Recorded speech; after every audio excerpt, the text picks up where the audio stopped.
anyway. Okay, so welcome everybody to this colloquium in which we are presenting an overview of the project that we've been working on now for the last 4.5 years. We did circulate with the invitation a research brief and a chapter on the capability approach if people weren't familiar with it, and ask people to think about, as we present and talk about the lives of the students, think about the barriers and constraints these students face, what the enablers are that enable them to get on and to succeed or get out of higher education, whether there are ways in which we can monitor and evaluate both numbers and processes, and whether this kind of project in any way helps us to challenge unequal power relations. Can I have the next slide, Monica? I want to begin with a brief explanation of the name of the project. Some of you will already be familiar with this if you've come to other presentations. But basically, in rural South Africa during times of floods, villages become stranded and children can't get to school. So the community builds makeshift bridges so that they can get from one side to the river to the other. And in Tshivenda, these are known as Miratho. So we chose this name for the project because it symbolizes the determination of families, students, and communities to work together to get a better education and a better future for everyone, even in the face of obstacles. So I'm going to start with a brief story of one of the students. His name is Tenswano, and he is one such student who pulled through in the face of many obstacles. His secondary school in his rural village was dilapidated, and the only resources were textbooks, which he had to carry through the bush backwards and forwards from his home 10 kilometers away so that the goats would not eat them during the night. His teachers and an uncle encouraged him, and he achieved the grades to enter country university, or pseudonyms by the way, a rural historically disadvantaged university to study for a B.Ed in agriculture and biology. At university, bursaries were delayed, but he managed to get enough to eat and to pay rent with some help from his family. But life was tough in his first 2 years. Learning in English was difficult and his access to computers was limited. But he enjoyed his course and his friends were like brothers who kept him going. He worked extremely hard, focused on his dreams for a better life, and gained in confidence. He is now teaching life sciences at his old secondary school and is living at home. He would like to do a PhD one day. However, as we shall show through the case studies which follow today, by no means all the students' stories end with employment or further study. Next slide. So just briefly to introduce the research team, it's myself, Mikiteko Matabula and Patience Mukwambo, all from the University of the Free State, although Patience now also has a contract at the University of Pretoria, and Monica McLean from the University of Nottingham. We had funding over 4.5 years from ESRC DFID, which we supplemented with additional funding through the NRF under my SARChI chair. Next slide, please. So the project, the aim of the project, there was a call for research proposals in 2015 to which we responded. And the call was around raising learning outcomes in education systems in challenging contexts. And as Monica will explain, we developed a critical approach to the whole notion of learning outcomes.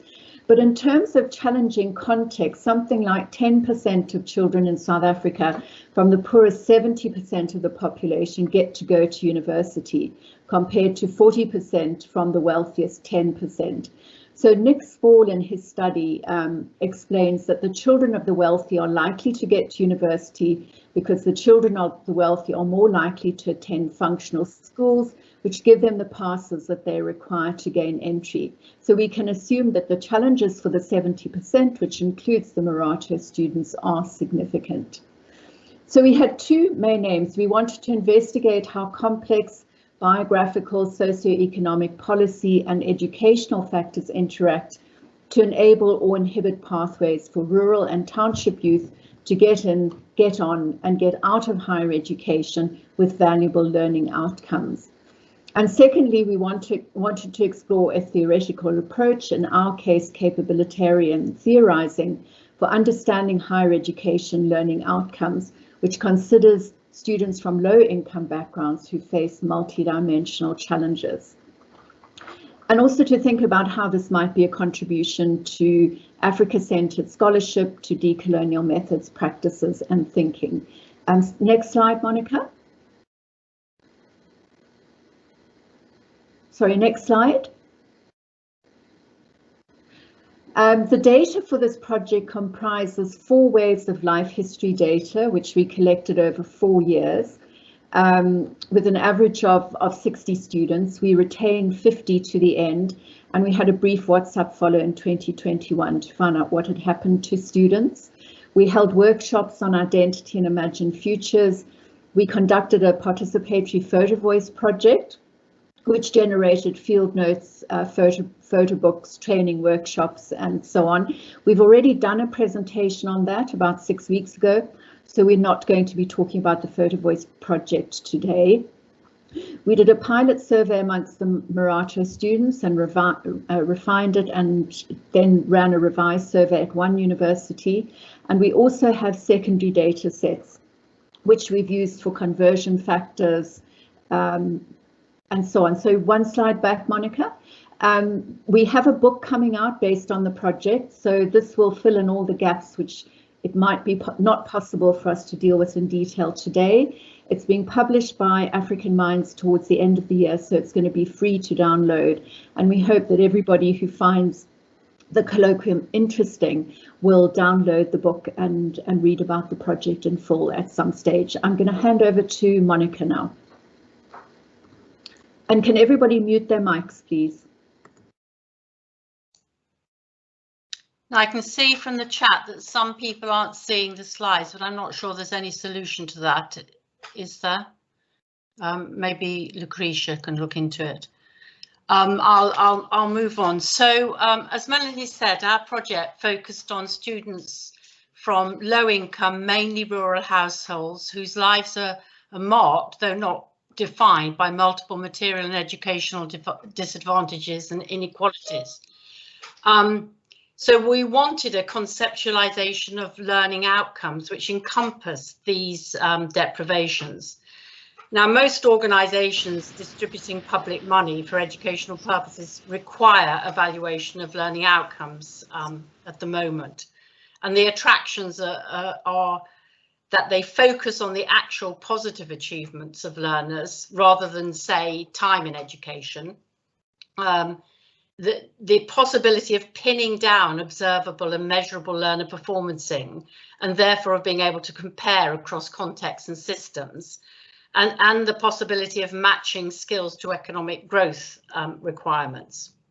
But from our point of view, the problems are that while observable and measurable outcomes like who is achieving a degree and with what marks are necessary, they're not sufficient to claim that someone's been educated. And the emphasis on skills obscures the potential for education to be transformative for individuals and society. And similarly, emphasising what's easily measurable narrows educational possibilities. And finally, the rise of learning outcomes is quite strongly associated with managerial approaches which undermine professional judgment. And there are two examples we can give of failed attempts at good quality education based on learning outcomes. And the first is the outcomes-based school education in South Africa, which has been strongly criticised by many education scholars for being over complex, confusing and inaccessible to teachers, as well as trivialising and having an instrumental view of knowledge. And the second example directly related to higher education. It's the OECD's highly ambitious HELO project, the Assessment of Learning Outcomes in Higher Education. Its aim was to develop a global platform for assessing higher education learning outcomes through which national systems, institutions and individual students can assess and benchmark the learning outcomes of higher education allowing governments to evaluate the quality of their tertiary educated human capital. But after 3 feasibility studies between 2010 and 2012, the programme has completely floundered, and it's fulfilled Paul Ashburn's prediction it would fail because it overestimated the scale and the impact, because academics were dismissed as experts, and because its vision of higher education was impoverished, constructing students as passive acquirers of predefined content and as buyers of educational goods, and because it was over-focused on generic skills. So our reconceptualization of learning outcomes is a kind of 3-part claim: that university learning outcomes should expand the freedoms that are of value to students from lower income households, that the complex enablements and constraints in the lives of these students demand a multi-dimensional evaluative framework for judging advantage and disadvantage, equality and inequality, and indeed the quality of education. And finally, it's the capability approach that supplies this framework by offering multidimensional key functionings as learning outcomes and their underlying capabilities. So we wanted a social justice facing evaluation of university education quality and inequality that link both in the individual well-being and agency with socioeconomic and political structures and systems. So this is just to point out the key concepts that you to have in mind for the rest of the morning. So capabilities we define using Sen and Nussbaum as the real opportunities and freedoms for people, or in our case, our students, to do what they value and be the kind of person they want to be. The functionings are the actual beings and doings chosen from a particular capability set. What Melanie has said is the practical realization of one's chosen way of life. Now, to function needs internal capability, for example, aspiration, achievement, determination, combined with what's called social uptake conditions. Those are conditions that will support the functioning, such as good teaching or caring lecturers. And together these are called combined capabilities, which we'll refer to as we go along. Agency is an important concept for us. We see our students as actively choosing subjects who mediate structures and whose achievements can be judged in terms of their own values and objectives. And then conversion factors, again, is a very key concept which you'll be hearing about this morning, which refers to the degree or freedom to which a person has the material or non-material resources to convert a capability into a functioning, showing what are the enablements and constraints in a person's life.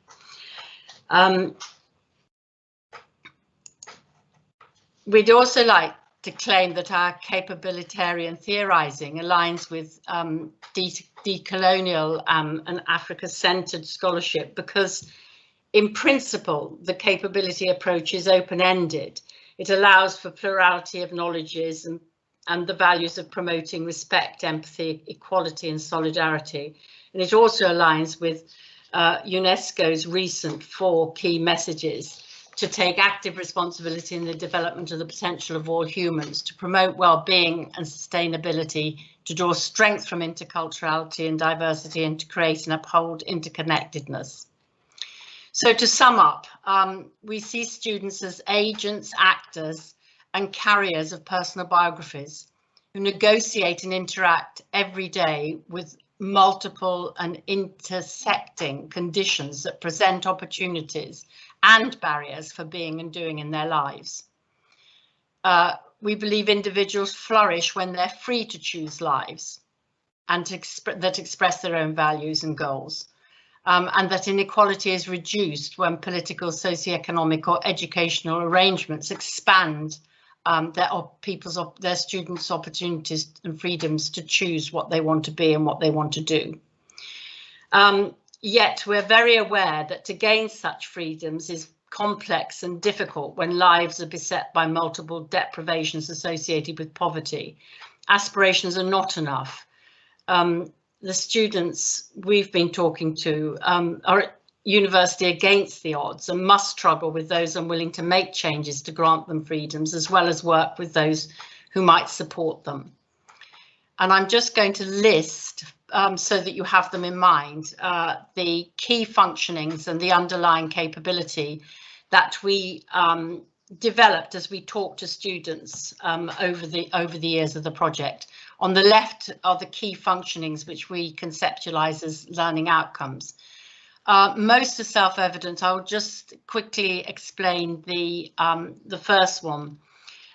It's to be an epistemic contributor, which arises from the capability of epistemic contribution, and it relates to students' knowledge, both academic that they've acquired at university and non-academic about their own lives, and the confidence they have to use this knowledge to make exchanges, both at university and in the wider society, to be knowers and tellers and listeners. And it's architectonic because in the context of higher education, it organises and pervades all the other capabilities. And you can see there is the key functioning of being connected to and concerned for the well-being of others, the underlying capabilities of Ubuntu, planning a good life. The capability is practical reason, being able to navigate universities and societies, cultures and systems, navigation, having the opportunity and being able to tell one's own, and in this case, story about getting into, being at and leaving higher education with the underlying capability of narrative, managing the stress and worry of university and life challenges, which as we see is considerable for our students, the capability of emotional balance, being a respected and participating member of university and society, inclusion and participation, and being employable and academically competent with future work and study. Thank you. Thanks very much, Monica. We've got time for one or two questions. If there's anything anybody wants clarified or they want to raise at this point before we go on to the case studies on access, participation and moving on to work. But if you can bear in mind those 8 capability domains and think about the way in which they are pulled through as the data unfolds, sometimes because they're actually not there, but students would like to have them, and other times because they actually are evident and achievable as functionings for students based on our data. So does anybody want to raise their hand or ask a question before we proceed and carry on with the first case study?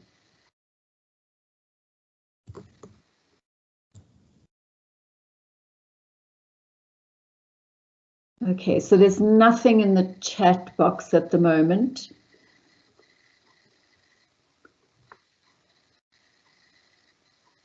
One question is, how did you come up with the capability criteria?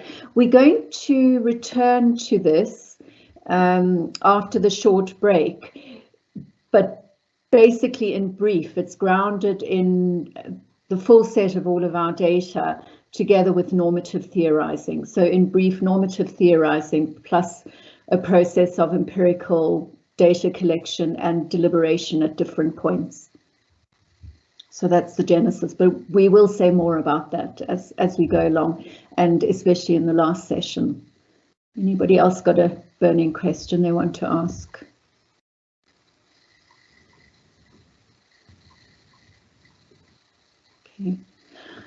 Okay, I think we should crack on if that's okay.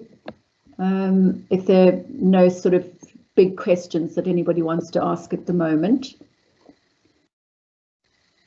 Patience, are you happy to carry on and tell us about your access case study, which means in fact you've got slightly longer if you need a bit more time, if you want 20 minutes rather than 15. Okay, thank you. Okay, so Patience will load her slides. I'll mute my mic and switch off my video.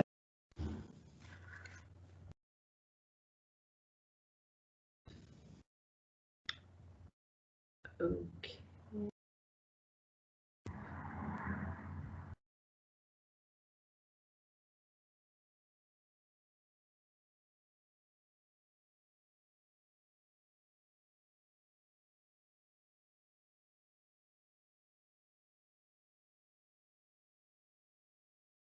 I don't know if you can see my slides.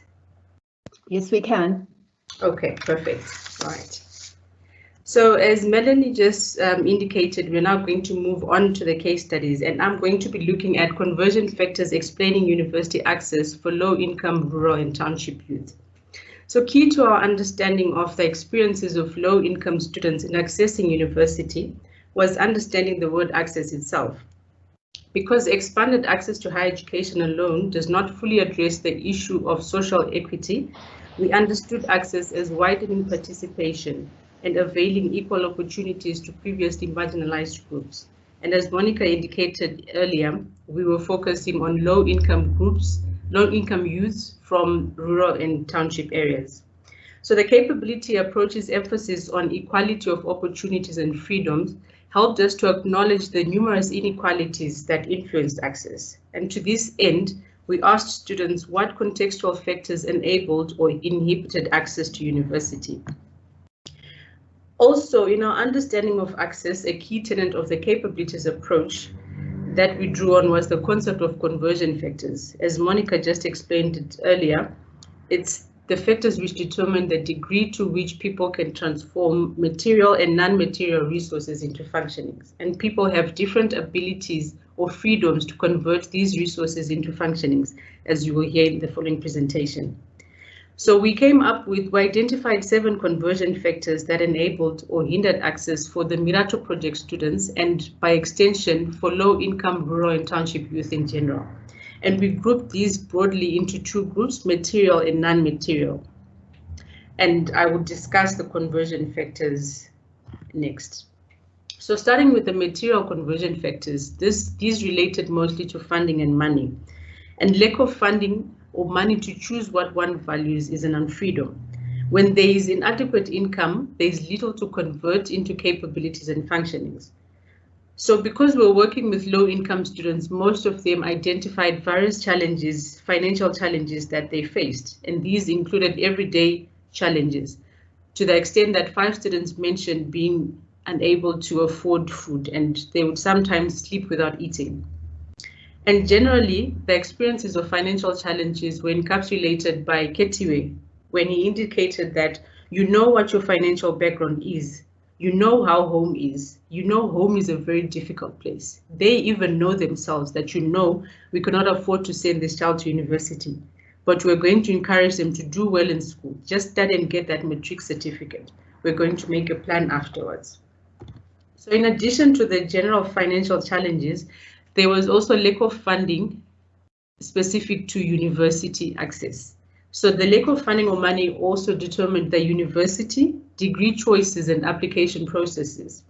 Most students applied to cheaper and nearby universities where they did not have to incur transport costs to travel to and from, and accommodation and tuition were relatively cheaper. And some students specifically chose degree programs that came with funding. For example, BEd that came with the Funza Lushaka bursary. Also, because of financial considerations, some students, about 10, delayed applying to university and only did so after securing funding. And also because of funding, some students took circuitous access routes, such as changing institutions after securing funding and taking gap years. So, for example, Tapelo matriculated in 2011. He worked in Mpumalanga for 2 years, and in 2014, he enrolled at a University of Technology for electrical engineering, but he left a semester later due to financial constraints. In 2015, he secured a Funza Lushaka bursary and enrolled at Rural University. So although he wanted to continue with electrical engineering, he could not, as the bursary was only for education. So in this way, he was able to access university, but under constrained circumstances. However, some had smoother access trajectories because of different influences which countered the financial challenges they faced. For example, significant people in students' lives also helped financially. These will be discussed in detail later. In addition, universities such as Metro provided merit bursaries which covered registration fees for students with AP scores of about 42 points. This applied to 4 students. Also, to overcome financial challenges, student agency played a role, as shown by Miratho, who knew his mother could not afford university. He bought airtime and just called companies in search of bursaries until he secured a partial scholarship.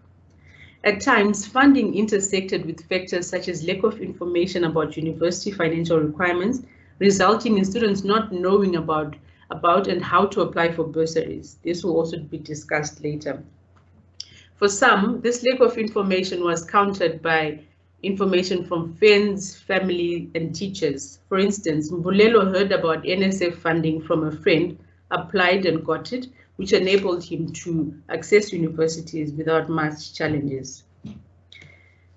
Then we also identified educational conversion factors. While schooling can also be classified under social conversion factors, we deliberately identified it as an educational factor given the project's focus on educational access. So schooling examined the effects of the schooling environment and quality of education in facilitating or hindering access. Generally, most of the project students attended quintile 1 to 3 schools, while only 6 attended quintile 4 and 5 schools. And from student narratives, quintile 1 to 3 schools were generally under-resourced, lacked solid buildings, furniture, books, computers, and teachers mostly communicated in local languages, and few schools had underqualified or even unqualified teachers. And an example was given by Malusi, who explained that learners from his school were really poor, and they were not motivated, with nothing that inspired them to want to do better. They were at school because there was nowhere else for them to be. Comparatively, quintile 4 to 5 schools had good facilities, libraries, computer and science labs, and brilliant, dedicated and committed teachers. These findings corroborate Bloch's highlighting of the two-economy system in South African public schools.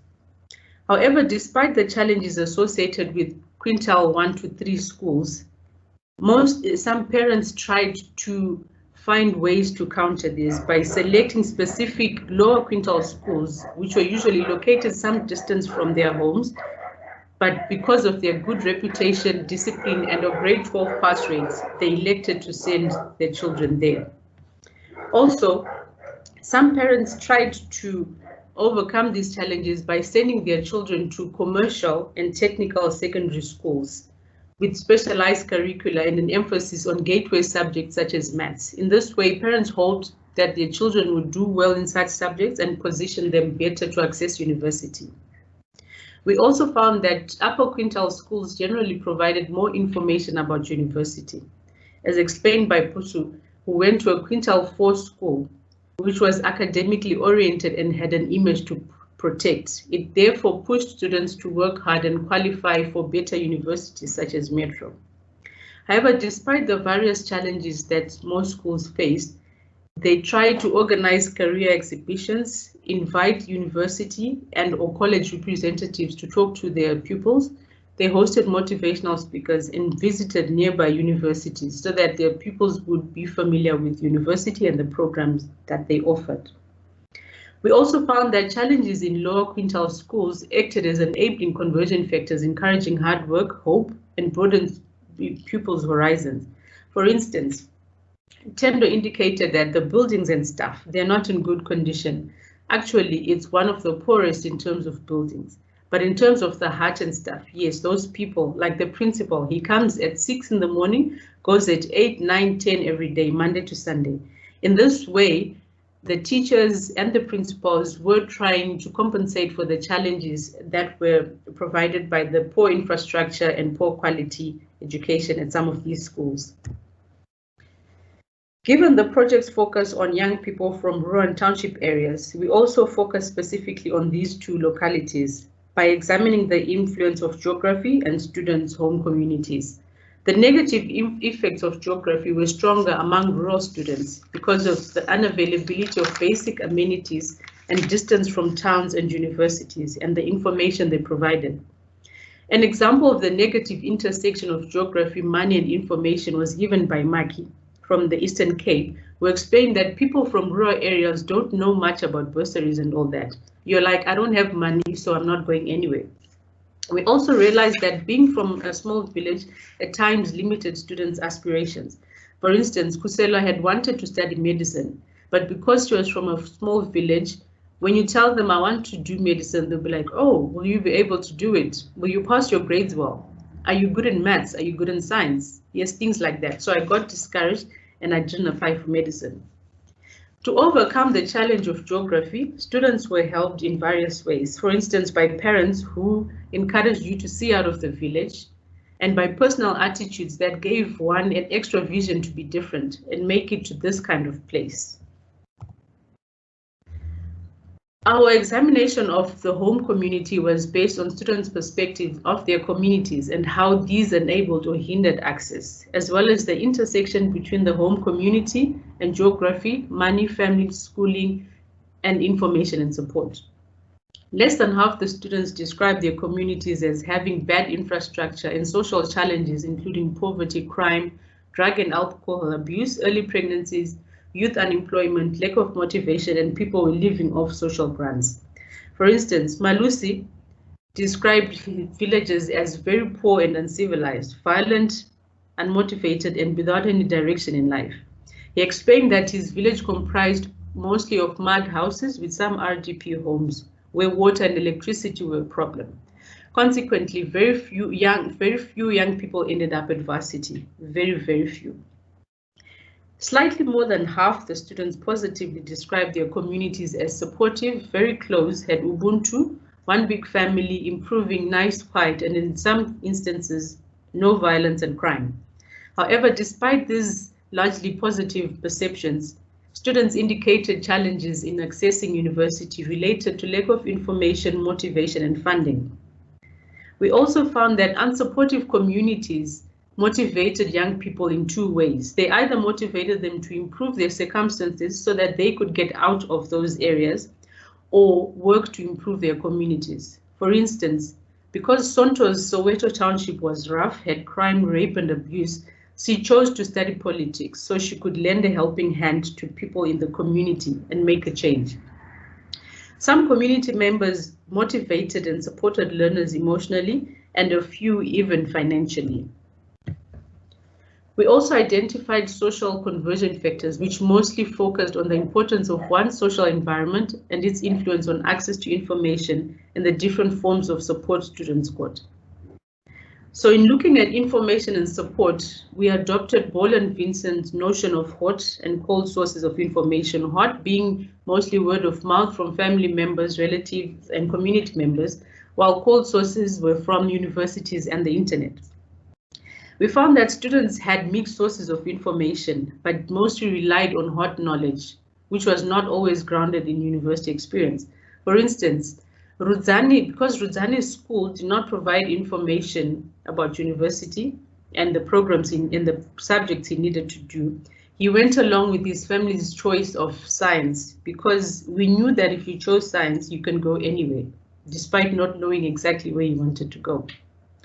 So we realized that information influences access, starting from decision-making during the transition from high school, about grade 10 subject choices, university choices, the application or admission requirements, and funding requirements, including bursary applications. So I'll start with grade 10 subject choices. Just the choice of subjects at grade 10 are important because certain subjects determine the programs and career paths one can follow. To freely choose a degree or diploma of choice, students required the necessary information, for instance, on foundational subjects. A few schools did not provide information about university and the foundational subjects, leaving learners to decide with the help of teachers, family, and friends. For instance, Tiani knew he wanted to study engineering, but did not know the foundation subject. So he chose science because everyone in his family had studied maths and science. This can be contrasted with Menzi, who had both hot and cold sources of information. He chose maths and science because about 90% of his village's youth selected it. His brother, a second-year electrical engineering student, suggested it. And also most bursary applications he saw required maths. 19 of the 66 students chose maths literacy over maths. This was sometimes because they were not doing so well in maths and did not have an effect when they wanted to choose a degree program. However, in Nico's case, he chose maths literacy because the maths teacher used corporal punishment, but he could not enroll for an accounting degree which he wanted because it required maths. So in the end, he settled for an accounting diploma. Also, the schools that students attended kind of predetermined the kind of programs that students were eligible for. For instance, Sonto went to a commercial college and she had wanted to study law, but because she did commercials, she could not do so at university. And she indicated that I didn't know there's a commercial school. I didn't even know what commercial meant, but she was enrolled by her parents who thought that she would stand a better chance of accessing university after doing commercials. Another point at which information was crucial was in choosing and getting into university. 35 students were first in family to go to university, meaning that they were first generation students whose parents did not have degrees, but who had siblings at university or who had graduated. According to Bol and Vincent, low-income students are doubly disadvantaged because they lack family members with prior knowledge of university and are from contexts with limited access to cold knowledge. For instance, Oluwetu wanted to enroll into another university, but it was too expensive for him, so he applied for medicine at Rural. However, he was unaware of the need to submit his grade 12 results and consequently missed the deadline. Rather than sit at home, he accepted a BSc in biological science despite not knowing anything about it. So he did access university, but not the university of choice and not in the degree of choice. We also learned that students began considering going to university at different times, mostly after being provided information at school. For instance, Akona noted that most learners from his school did not go to university because of financial challenges, while others were not even exposed to what a university is. Highlighting the intersecting lack of information in geography, Cananelo was from a small town where you don't get much people who are well educated, and therefore you do not have much knowledge about university and career choices because I had no one to mentor me or anyone to inspire me. We also learned that about 45 students learned about university funding requirements from Tusanani Foundation representatives, who also secured bursaries on their behalf or paid their registration fees. I'll talk a bit more about the Tusanani Foundation later on. Finally, we identified personal conversion factors through the influence of family members and other significant people, as well as individual characteristics that enabled students to access university. Significant people were key people in the student's life who helped them overcome various challenges and access university. So these included family members, teachers, and Tusanani Foundation volunteers. These were volunteers who moved mostly in rural and township schools, providing information to students about university, providing application forms so that students could apply to university, as well as looking for funding for students. So we learned that while in literature, there's a lot of discussions about low educational outcomes being associated with low-income households and non-traditional family structures. From our narratives, we learned that most students resided with one parent, usually the mother, or with extended family members. Most relied on a mixture of child grants and pensions, as well as income from odd jobs. Less than 10 students had at least one parent who had graduated from university. However, despite such challenging family circumstances, student narratives illustrate high levels of support, especially through encouragement. For instance, despite being uneducated, Dumisane's father prioritized education and always said that if something is for school, you need to go, even if it means that we don't eat inside the house. We also learned that teachers were key significant others in addition to family members because they encouraged students, provided information on universities and funding, provided application forms, and in some cases, gave students money for application fees, transport, and registration. 45 of the project students met Tusanani Foundation volunteers who visited their schools while they were in grade 11 and 12. And these provided information, funding, and applied on students' behalf to 3 different universities, in addition to deciding on at least 3 programs to register students for and completing and submitting forms. This enabled some students to access university who would otherwise not have done so. Finally, we identified the importance of personal attitudes, values, and characteristics in facilitating access. According to Walker, personal dispositions cannot be understated, as they necessarily close the gap in support from schools and families and the lack of information about higher education or the money to go. Generally, students describe themselves positively as hardworking, smart, determined, and committed. And we found that challenging backgrounds, rather than pulling students down, motivated them to work hard. For instance, as Sanda said, our background plays a huge part. It motivates us a lot because that's motivation from within, that I have to push hard, I have to work hard to change things back home. So in order to do well at school, 6 students who had failed or had not done as well as they wanted to repeated grade 12, passed, and then were able to access universities. And also we found that students such as Keti were from areas where people thought no ways, varsity is not for us. We're coming from a rural background. But because he told himself, I know I'm going to make it, he pushed hard so that he could go to university. Also, despite being first in family, Bongeka already knew in her heart that she wanted to go to university, even though there was nothing that said you would go to university in terms of money and all that. So in this way, students found various ways to push hard and access university. So the key points in explaining access for low-income students that we identified were the following. We realized that access trajectories vary based on the different and freedom students face. And for low-income students, access is tenuous and negotiated rather than guaranteed. Also, due to the negative intersection of the 7 conversion factors we've highlighted, many deserving students are left behind, perpetuating existing inequalities, especially in rural and township areas in the Eastern Cape, KwaZulu-Natal, Limpopo, and Gauteng. Different unfreedoms determine who can access higher education and on which terms. For those who do access university, they can be constrained choices where students settle for universities and degrees or diplomas that they either only qualify for or their resources allow them to take up. The inequalities highlighted that access to university does not start when applying for admission, but begins at home, at school, and in communities. Therefore, higher education should be more inclusive and accommodate diversity to dismantle historical structures of inequality. Also, beyond funding, universities should consider the complexity of student lives and influence of broader context in determining access.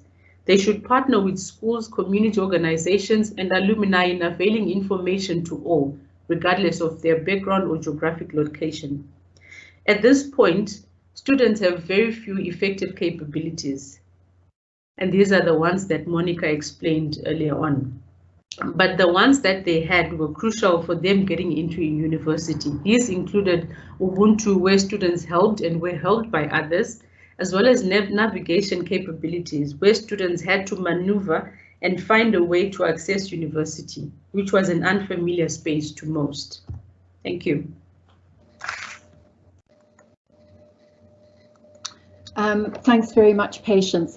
The presentations are there's going to be a lot of information coming through. So you might want to post questions if you have them in the chat box as we go. We've got a good chunk of time at the end, but you might forget what you want to ask. So either just make a note for yourself or post something in the chat box. So if I can just sum up what's happened so far. So what Patience has done has highlighted intersecting conversion factors, which are material, geographic, educational, social, and personal, and how these shape the possibilities for students to actually get into university and to a program or university of their choice. I should have said at the beginning as well that of the original 66 students, they came from 3 provinces, the Eastern Cape, Limpopo, and KZN, and from a particular district in each of those provinces. So Joe Kwabi in the Eastern Cape, Vembi in Limpopo, and Harry Gwala in KZN. And the remaining 6 students came from townships in Gauteng. I should also just have mentioned that the students came from or attended 5 different universities, 2 rural universities to which we gave the pseudonyms rural and country, and 3 urban universities, all traditional research and teaching universities, which would be differently ranked if you pay attention to those sorts of rankings. So Metro was the only elite university, and then provincial and city were placed differently. Okay, so we're going to continue now with Miratho, who's going to talk about university participation, drawing from our data. Miratho, it's over to you. Please write your questions in the chat box as we go. Good morning, everyone. So I'm just going to move on and talk about university participation and the possibilities for student transformation through this participation. And I'm going to start off by saying that many of the conversion factors that Patience described continue to be influential for students' university participation. First of all, in terms of funding, in the first year of study, students' university experiences were quite precarious because most had managed to register, but they still had not secured bursaries, and this worried and stressed them constantly. Dando explained that finances stresses us because when your account accumulates, they keep sending you messages like you will be deregistered. Like nearly all Miratho students, he felt that the stress of money is too much. This situation changed for the group, however, gradually over time, because by the 3rd year, nearly all of them had secured funding, and more than half, specifically 42 students, were funded by NSFAS. While acute worry was over at this point, even once students had secured funding, they were forced to be strategic and make difficult choices, for example, either purchasing textbooks or a laptop. They also provided financial support to their family members, sometimes taking small portions from their meal allowances or saving larger amounts of money from textbook allowances to send money to their parents or to make home improvements. Finally, the funding students received was not guaranteed for the full duration of studies. Bursaries offered by private companies are usually limited to a fixed amount or a fixed period, and bursaries from the government, like NSFAS or Funza Lushaka, are contingent on academic performance. Therefore, while securing funding reduced extreme stress, students' time at university was never entirely free from financial worry, and this had a negative impact on the capability for emotional balance.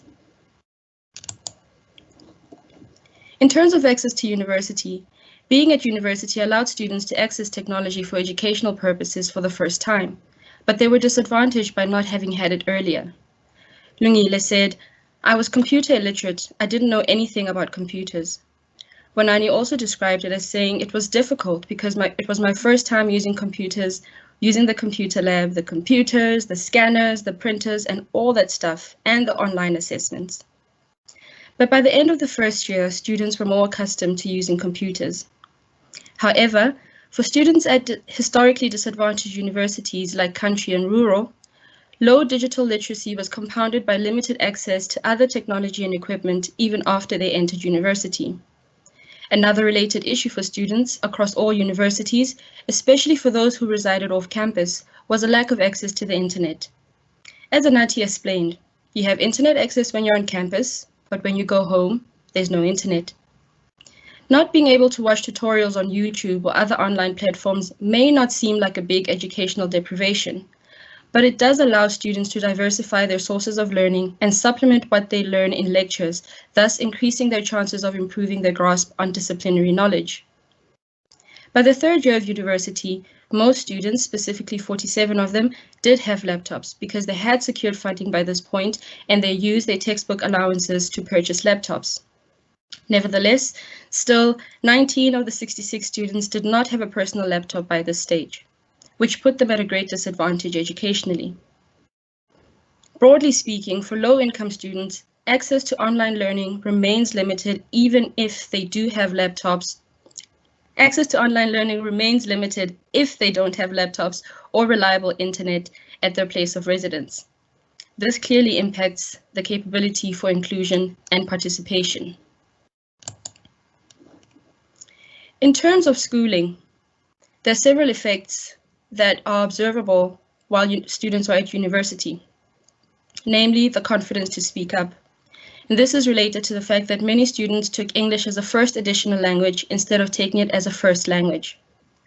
So while all students reported attending classes and tutorials regularly, many struggled in silence during the first years of university because they lacked the confidence in speaking English, and more generally, the confidence to speak up.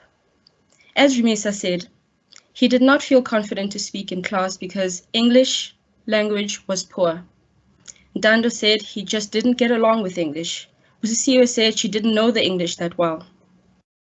And yet, even those students who did have a good command of English didn't engage in lecture discussions.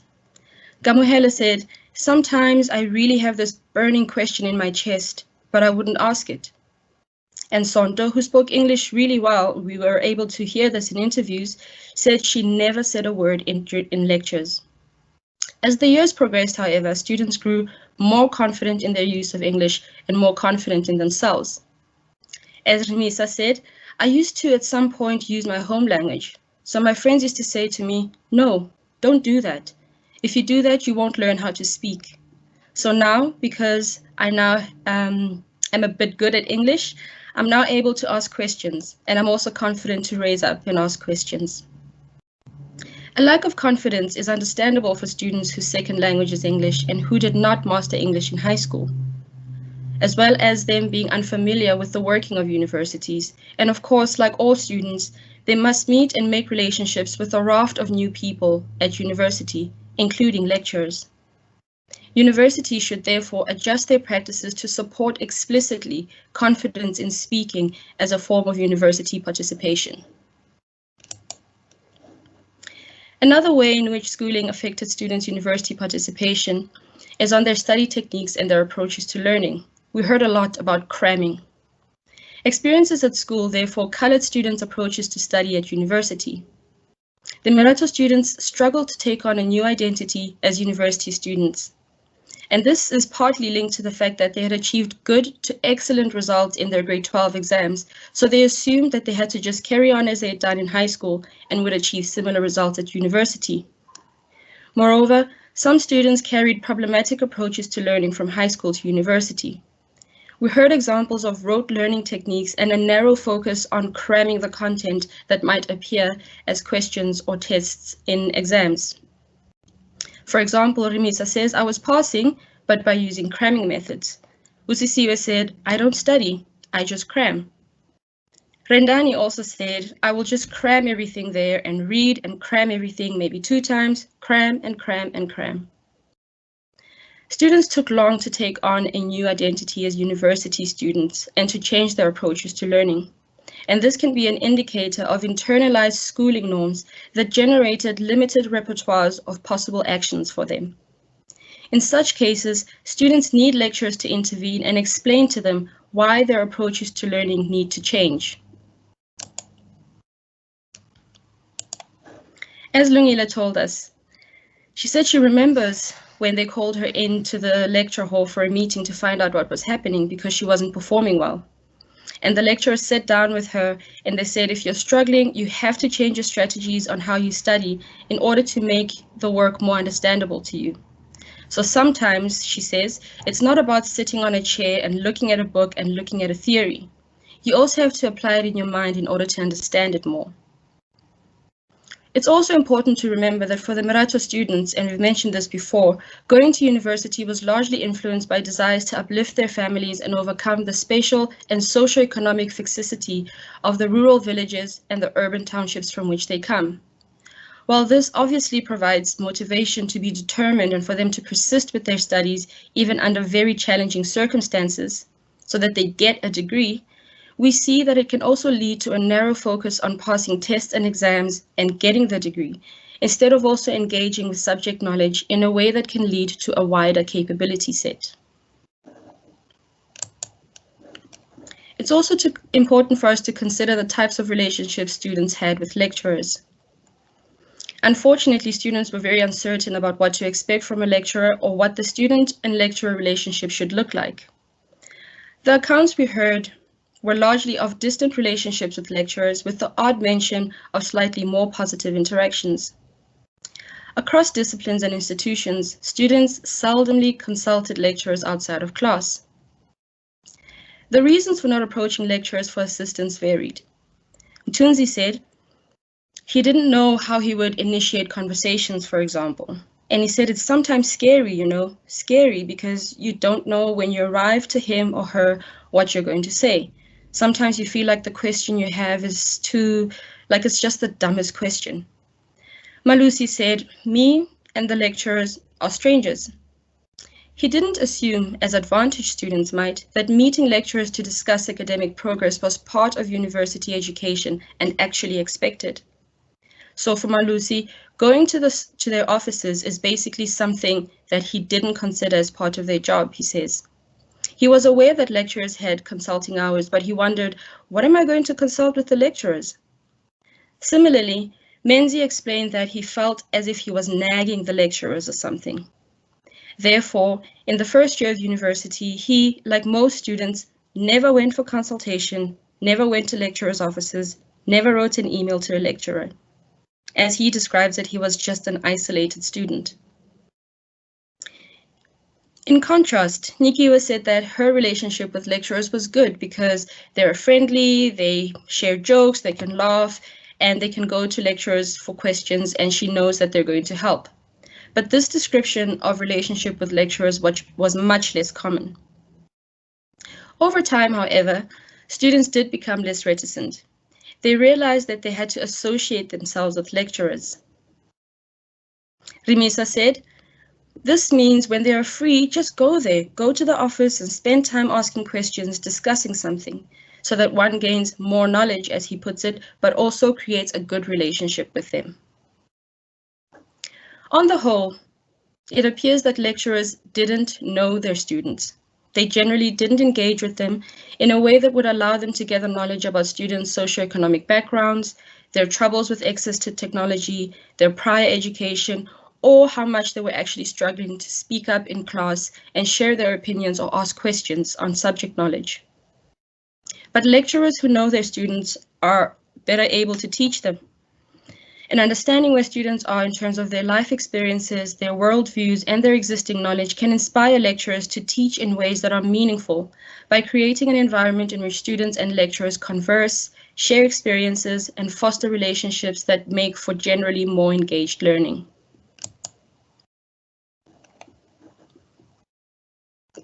In terms of the university community and geography, we noticed a big impact on students who lived off campus.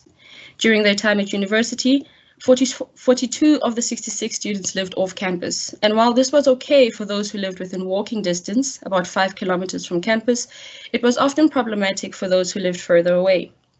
This is captured in students' descriptions of how they traveled to campus using public transport, either minibuses or taxis, university shuttle buses, or all of these in combination.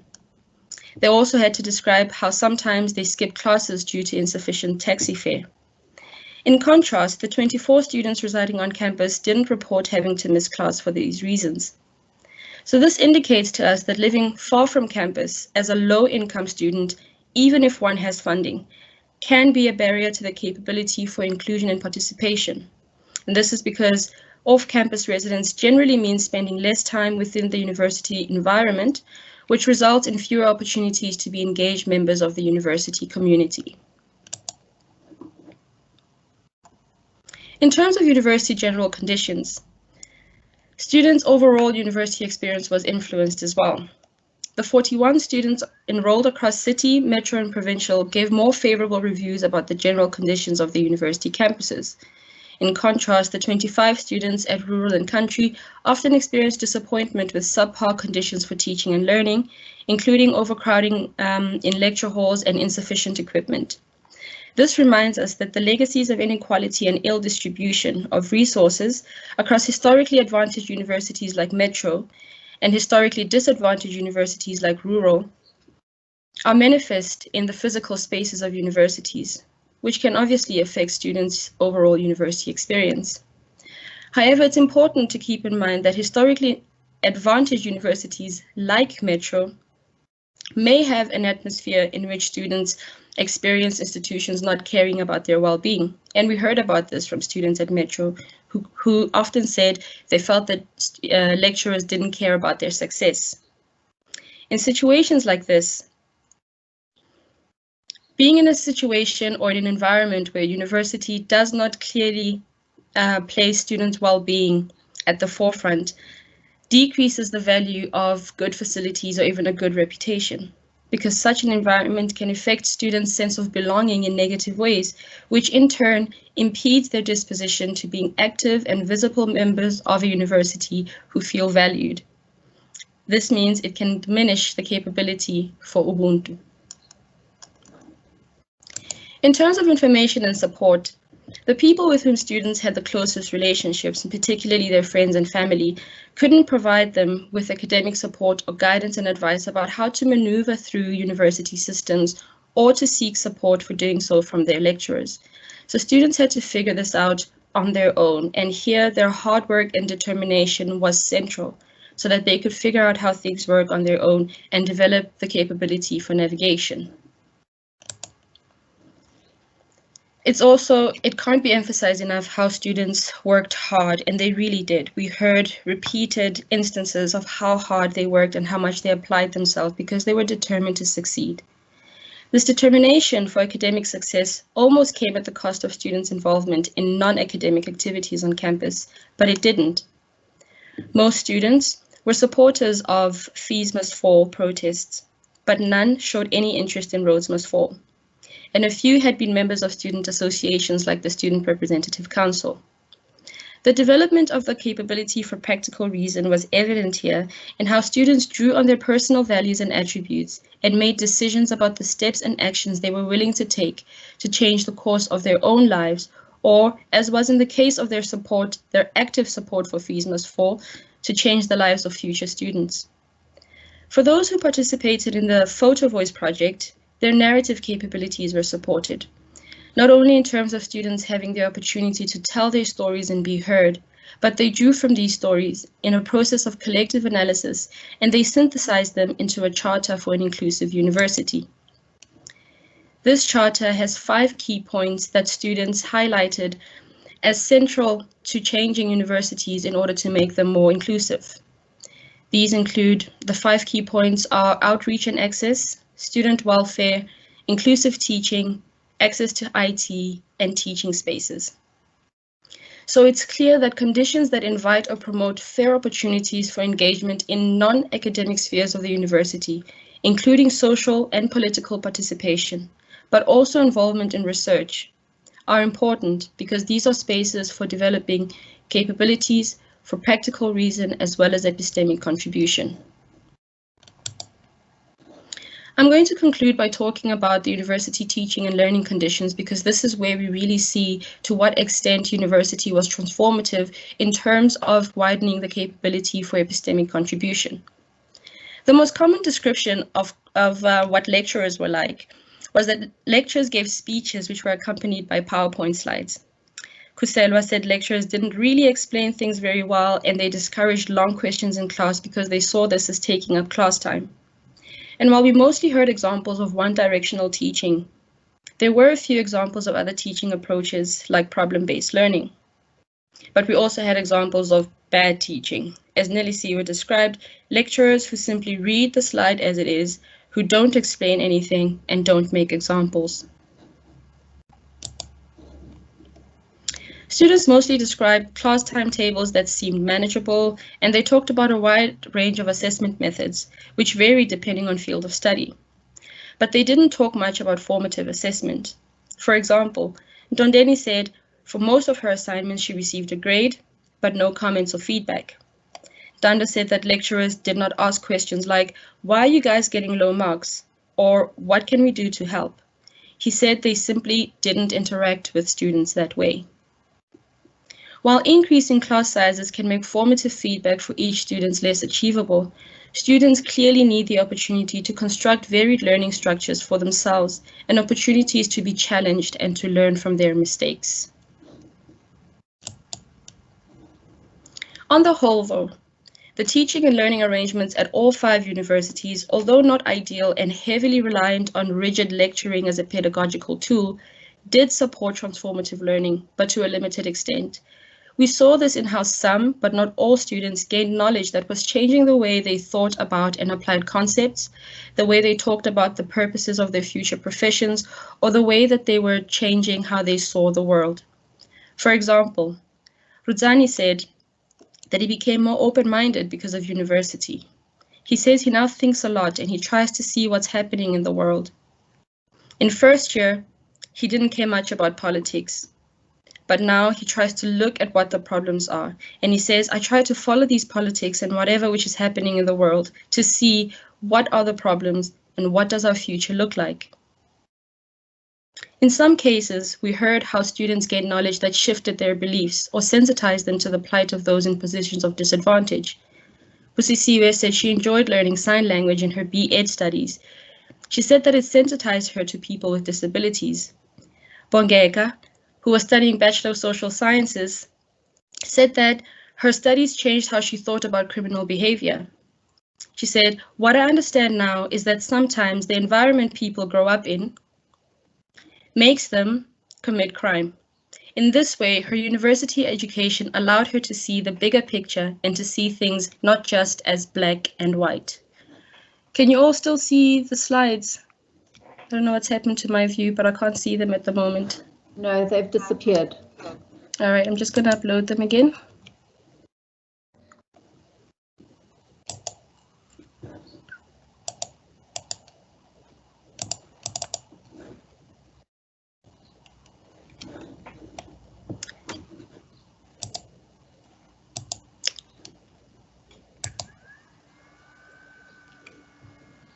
While that's happening, I'm just going to move on because it might take a while. So we also heard examples of how students were learning about the multidimensionality of concepts, about their purposes, the uses of concepts, and the use of theory in different contexts. For example, Sabelo said he learned from his social work studies how to apply social theory critically in the module Indigenization of Social Work. I'm just going to move to where I am before I continue.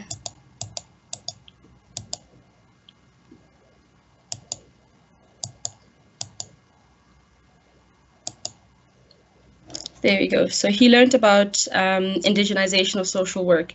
And he says students learned about the importance of applying theories from the West, as he put it, but indigenizing them to put them in an African context. He provides this example. We had theories that when you're talking to a child, the child must look at you in the eyes and maintain eye contact. And then with the African context, if I may say, most African children are taught that if they're speaking with elders, they must not look straight in the eyes. Because if the child does that, it shows some level of disrespect. With that module, it taught me that what I've learned from a Western theory, it's not totally relevant when it comes to African societies. We also heard examples of how Sonto, for instance, was learning from her BA politics degree and making connections between seemingly unconnected concepts and subjects. She said, you find feminism in politics, you find feminism in sociology. Making these connections allowed her to see the world differently.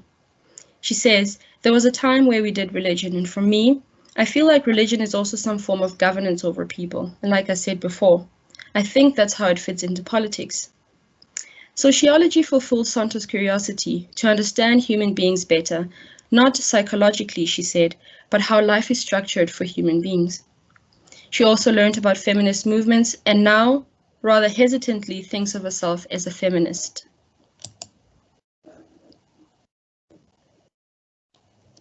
We believe that university participation should be accompanied by this type of reconstruction of selfhood. that students should be transformed by university education through developing new ways of understanding structured bodies of knowledge, and the way that these bodies of knowledge construct the world as well as students' position in it.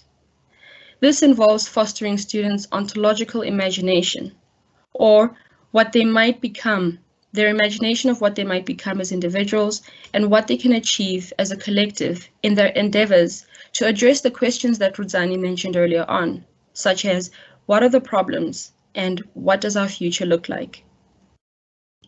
While students' capabilities were underdeveloped in the first year of university, we see this changing gradually over time so that we see an emergence of a widened capability set as the years progress, and Melanie will talk about this a bit later. We see this widened set of capabilities as indicative of students' transformation. We therefore conclude that although it happened unevenly, university participation did enable student transformation.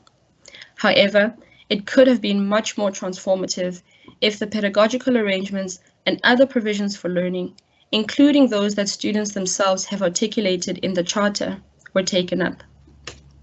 Thank you. Thanks very much, Miratho. Just a reminder to people to post questions as we go. There was a comment from Sue McKenna about Tusanani Foundation, and again, I apologize, I should have mentioned right at the beginning that we worked very closely with Tusanani Foundation, having serendipitously met Makobi Masutu at a British Council meeting.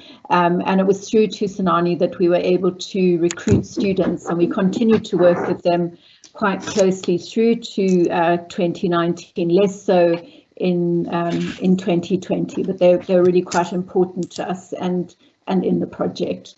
We're going to go on to the third area that we looked at, which is the same group of students having got into university, having participated in university. What happened to them next in terms of moving on either to work or to future study? And Monica is going to take us through what we found. Monica, it's over to you. Yes, thank you very much. I'm assuming people can see my... Yes, we can. Yeah, okay, good. So I'm going to start this case study about the students moving on from university with recalling Luazi from the introduction, Melanie's introduction, who said, Luazi, who's from rural university, the struggle never ends, especially for a black child, it never ends. You want to think that you've gone over that hill, but there's another one coming. So the main message here is that as these students came to the end of their degrees or diplomas, the struggle and the lack of resources and the precarity continued to be intense or even intensified for many of them. So the Miratho students strove to access and successfully participate in university because becoming a graduate would lead to what they called a brighter future for themselves and their families. They foresaw that being a graduate would lead to employment, which would end their poverty and precarious lives. They wanted to change things back home. But this is by no means a certain result for Black graduates. So the context is persistently high youth unemployment in South Africa. In the first quarter of 2020, over 20 million young people aged 15 to 34 accounted for 63% of the total number of employed people. And the employment rate within this group was around 43%. And in 15 to 24-year-olds, it was 59%. Among graduates, however, up to 34 years old, the unemployment rate was 33%, which is an increase of 8.5 percentage points compared with the fourth quarter of 2019. So it is high still for tertiary level education, but still graduates have better chances of being employed. However, Black graduates are more likely to be unemployed than white graduates. It's quite difficult to ascertain exact numbers, but in one study of a group of 34-year-old graduates, of whom 12% were unemployed, 80% of that 12% were Black graduates. And again, it's conversion factors that can explain these kinds of discrepancies, which I'll discuss a bit later. but first to show you where the Miratho students were. So after 6 years of registration, 43% of our original 66 students had successfully completed their course. Now this throughput is 65%, which is better than average for black students, which an African fact sheet puts at 53%. But for white students, it's 93%. And of these 43, 5 hadn't received their transcripts because they were in debt to the university. And of course, this is a barrier to their being able to get jobs or to move on to further study. And just 2 had dropped out. We got this data, by the way, from the last round of interviews in 2020 and for contacting students by WhatsApp during 2021. And of the 58 students that we ended up with in 2020, 48 of them had studied for degrees and 10 for diplomas. And there is a considerably lower employment rate for diplomas, 2 to 3 times lower. So only 14 of our students were employed, and 7 of these were in permanent full-time employment, earning about 19,000 Rand a month. 6 of them were teachers, either in their teaching practice schools or at home, and 1 was a nurse. The 7 others had short-term contracts or part-time employment, and these included research coordinator, 2 were assistants at a primary school, work in a platinum mine, an assistant administrator at university, and assistant quantity surveyor. Those 8 who were still they were still studying further, they were still worrying about funding mainly, and there was quite a lot of registering and deregistering and re-registering for them. Aviwe, for example, couldn't pay for a BTEC, so he transferred to a PGCE because the registration was free. And the diploma holders mostly wanted degrees because they knew it would increase their employment prospects. 7 were in various forms of internship and training and community service, which are a buffer against unemployment. 5 of them were paid, and for 4 of the 7, they needed such an experience to complete their professional qualification. So, for example, community service before qualifying as a pharmacist, a tax training internship to qualify as a member of the South African Income Tax Board, and a couple of accountancy training contracts. So they're helpful because students get a salary and potentially they lead to permanent employment. But again, this by no means guaranteed that that would happen, although graduates are in a better position once they've done them. But alongside all these pathways, before I move on to talking about the unemployed, there was an entrepreneurial strand. So almost all of the Miratho students wanted to own their own businesses in time, in the future, and some had concrete plans while others didn't. A few had embarked on activities during their studies. So Alwani at Country had a t-shirt business, Tayani at Metro, a barbershop and communities, tutoring services, and Thendo had several businesses, including refurbishing iPhones and car washing, and he'd already bought a car and built his mother a house. And Sakile at Rural also had a multi-purpose company which his family ran while he studied. 2 of the students who appear in the unemployed figures are also involved in planning entrepreneurial activities. So Vutomi is a soil science graduate from Country and is a partner in a farming venture. And Doda has honours in construction management and is working on plans for a residential housing construction project with a friend. Otherwise, they would be unemployed. So to move to the unemployed, 2 of those unemployed are those who have dropped out of their studies. And the other 2 were the ones who were embarking on entrepreneurial work. Of the other 12 graduates, 2 had completed further qualifications. 4 couldn't secure work or further studies because they couldn't access their transcripts. 7 of them were new graduates, that is, they graduated at the end of 2020 or early 2021, but others had been unemployed for up to a year, and for a few, their trajectory had been disrupted by COVID-19. One lost a job, for another, filling the post he applied for was suspended, and then for another, an internship was suspended. So of the 43 students who had completed their studies, 29 have been able to move on. And this is explained by the intersection of conversion factors, which enable or constrain the graduate's ability to move on. So first, as the educational conversion factors. So the quality of degree is important. Some passed well and some did not. And average passes don't allow for further study. And I think it is important to note that almost all the students thought they could have done better if they'd had more resources. And we've seen from Miratho how difficult it was for them to do well, despite working very, very hard. For example, worrying about money, learning in a second language, having little experience of or access to technology. And add to that, perhaps not as good teaching and learning conditions as they might have had.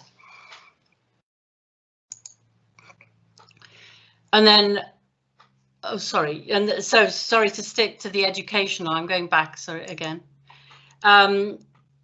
So there are better employment prospects for certain subjects, for science, technology, accounting, education and nursing. And we did find it was the education and nursing student that were employed.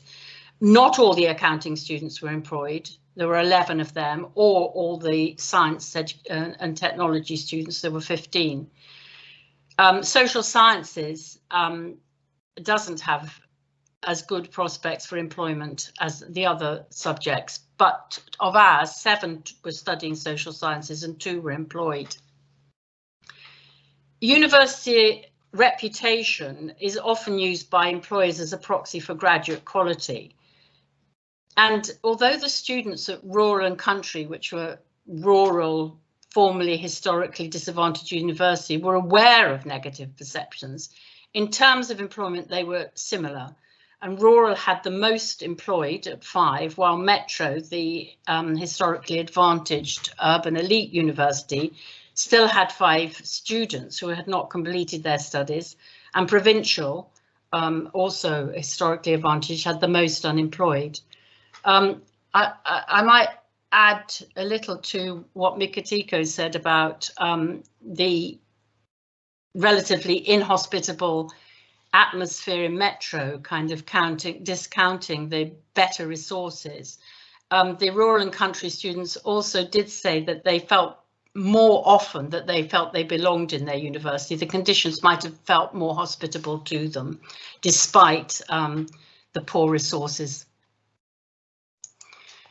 In terms of material conversion factors, student debt, as I've said, prevented access to academic certificates or transcripts, and other students just didn't have money for job searches or applications or travelling to interviews. And again, access to technology was a persistent problem for these students. Some just couldn't, certainly under COVID conditions, complete their courses, and others couldn't get information about further studies, internship or work, or they couldn't apply online. Those who could did register on different platforms. So the social conversion factors focuses really around information and support and the kind of relationships and networks that students have, which were largely serendipitous.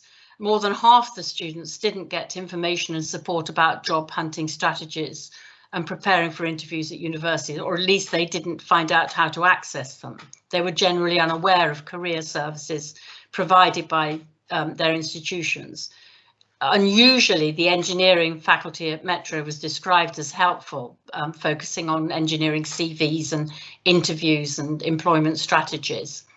And a few students reported help and information and support from individual lecturers and supervisors. So graduates from low-income households are unlike wealthier graduates who have social networks that include professionals such as doctors and lawyers and psychologists who make it easier for them to secure internships and acquire experience and make referrals. But nevertheless, the immediate and extended family members, significant others and friends and various relationships at university or at home in the communities did sometimes assist students in moving on because they handed on information they got from others and were very supportive. The location of the university can make a difference. The higher ranking universities were in metropolitan areas close to large companies, while the rural based universities restricted networking opportunities for internships and placements. A few graduates too wanted to stay in their communities and faced challenges finding employment there. In general, though, the graduates were willing, and they are willing, to move on, and they're gradually becoming more dispersed as they find employment in different cities and locations, though they still talked about giving back to their communities by setting up projects, even if they are at a distance. And finally, personal conversion factors. Well, the graduates and the students still continuing to study continue to show determination and fortitude and the virtue of hard work. But we should guard against overemphasis on individual agency as the key determinant when the graduates are trying to move on. For approximately half the students, their future was very uncertain and difficult. For example, Busway had an accounting diploma from City, but had few connections in Johannesburg, so he moved to Cape Town and was working at a taxi rank to raise money. He was registered for an advanced diploma with UNISA, but he didn't have funding, and he might or might not have a lucky break. In terms of practical reasoning and planning for a life, it's impossible when there is a negative confluence of conversion factors such as funding, field of study, labour market opportunities and information and support. Nevertheless, at the moment, only 1 or 2 students seemed to have lost hope. So to conclude, Walker and Fonga point out that for students from disadvantaged backgrounds, access to university, challenging as it is perceived as an immediate panacea out of poverty and towards social mobility. However, they struggle through universities and graduate at a point of disadvantage even before getting into the labour market. And as we've seen, some of them haven't got that far yet. We should achieve the achievements of all these students. 43 of 66 have graduated, and those who haven't have stayed the course. That some are still struggling to find permanent employment or funding for further study isn't a reflection of their highly admirable personal qualities or of the capabilities and functionings that have been expanded at university or of the knowledge and skills they've gained, but rather the systems and structures that are stacked against them. It's really pleasing and heartwarming that the employed graduates are better off and able to make future plans, such as sending siblings to school and building family houses.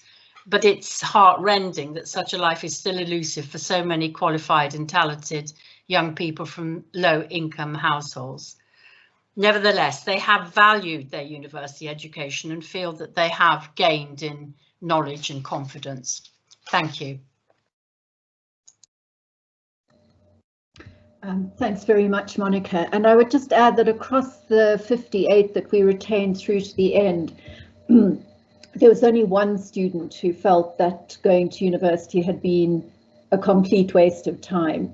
The others all felt that in some way it was to their advantage. In many ways for us, because we got to know the students well, we were speaking to them every year over an extended period of time. It is also heartbreaking in some ways where somebody like Malusi, who started out studying law with very strong aspirations and commitments to do public law, to use law to bring about more social justice in his community, without the networks that will enable him to connect to a company and get an articled position. He's now driving taxis. So there's a lot of work to be done, and these students face challenges getting into university. They face challenges getting through university, and they face challenges in relation to social capital and the labour market and money once they get out of university. Those then are the three big case studies across the data set, and we've got a chunk of time now to take questions before we have a short break and then look in more detail at the 8 capability domains themselves. There's just a comment or a question for clarification and a question. The question for clarification asks whether we had looked into whether students had books in their homes. In fact, this was one of the questions that we asked on the survey.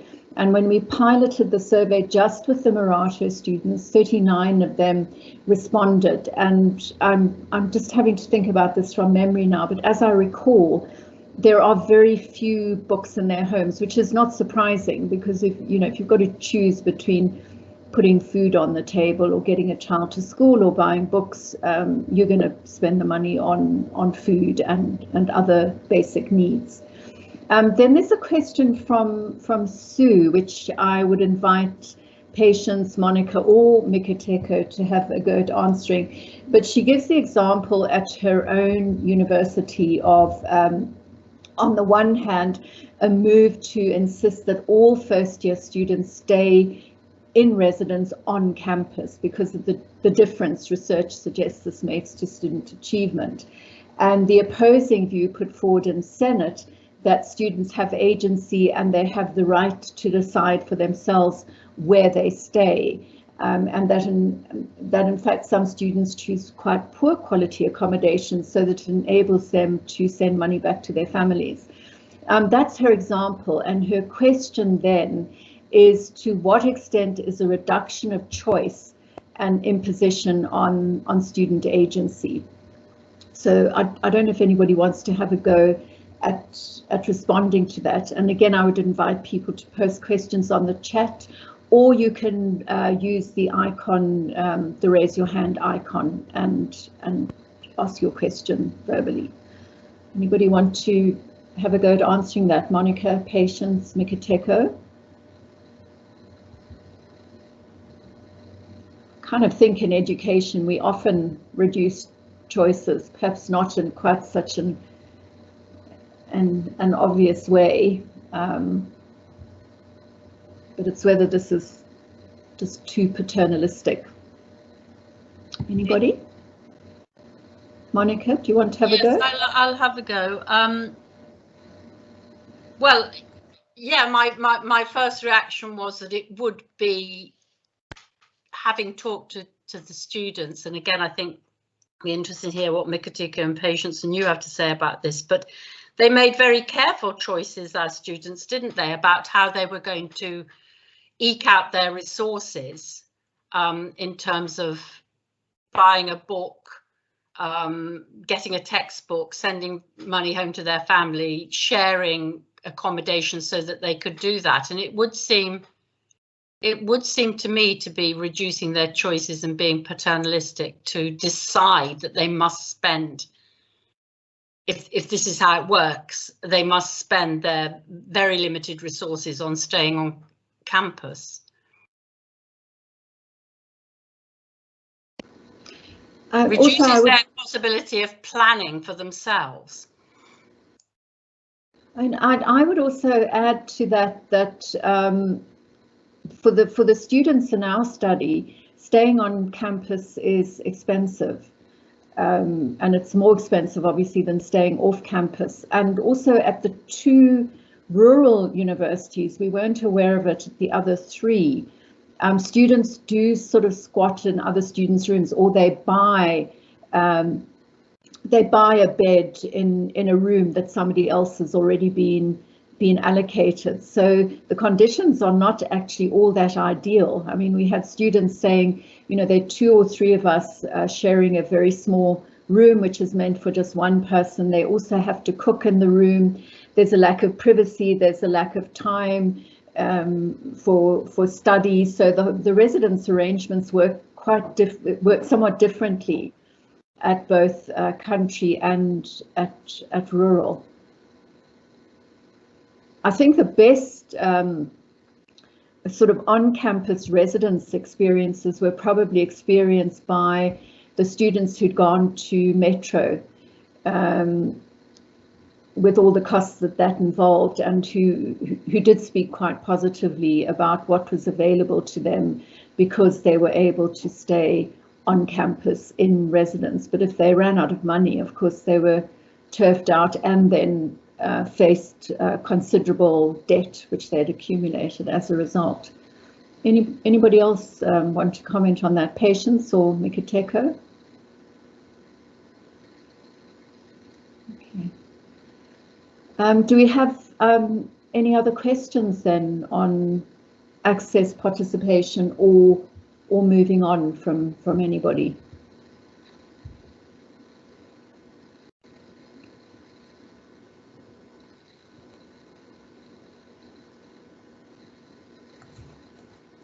Morning, Melanie. It's Russell Davies from Russell. Hi. Hi there. We've been doing a lot of work in rural communities lately, specifically around this question. We get funding from renewable energy BBBE schemes, which are very geographically prescribed, and you have to work in particular communities. And we had bursary funds to spend, couldn't find sufficient matriculants from the schools who were qualifying or who had applied, whether. And so we sort of realised we needed to do some quite intensive work preparing learners, and a big focus for us has been psychometric testing and then career guidance, and we're using some providers to do that. And interestingly, we sort of put in a proposal to a donor a couple of days ago who was saying, yes, you know, but and our argument was that a lot of the barriers to access were lack of information, lack of basic IT skills, lack of career guidance. And so, you know, your work is very germane to what we're grappling with at the moment. But I was just interested to know, you know, to what extent career guidance has been using the child as a way to, you know, mitigate against these kind of barriers, and yeah, whether the study sort of contemplated not, you know, what have been the gaps, but have there been any solutions tried, particularly around career guidance and possibly also psychometric testing to, you know, try and align people's aspirations and abilities to their career choices. Thanks, Russell. Does anybody want to have a go at answering that? Because you broke up here and there, but I think if I've understood you correctly, you're saying we've identified the challenges and the problems. Did we come across ways to deal with this in terms of guidance to students, psychometric testing, and so on? Patience, do you want to have a go at that? Because you sort of led on writing up the Moving On case study.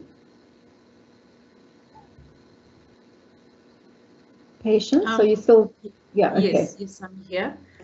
Like I said, Russell kind of broke up a little bit, but we did try to come up with ways in which universities should or can try to be more inclusive, you know, in terms of just, for example, availing funding. So if you look at how NSFAS has been set up, it has helped many students to access university by availing funding, but then given that we noticed that challenges to access start before applying to university. So even as the students indicated, while they're at university, they try to send money back home, they try to look after their siblings. The NSFAS money is spread very thinly. So instead of just looking at issues such as funding, universities need to look at the broader context of students. And for example, the issue that you raised about availing information, they can even work with alumni or community organizations such as you in dispersing information, whether it's about programs that students can do, about funding opportunities that are in the communities and that can reach those places that universities themselves can't reach.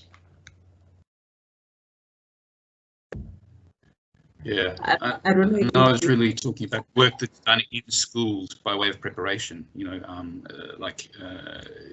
working with grade 10, 11, grade 10 perhaps with subject choices, and, you know, starting to do decent career guidance quite early so people know how to navigate the application process, both to NSFAS and the institutions, have the basic IT skill and access to IT to do it, and, you know, have some proper career guidance so they're making informed choices.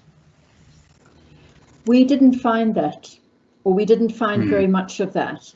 So the intervention of Tusanani Foundation was actually quite crucial for a lot of the students, insofar as they held workshops in rural areas.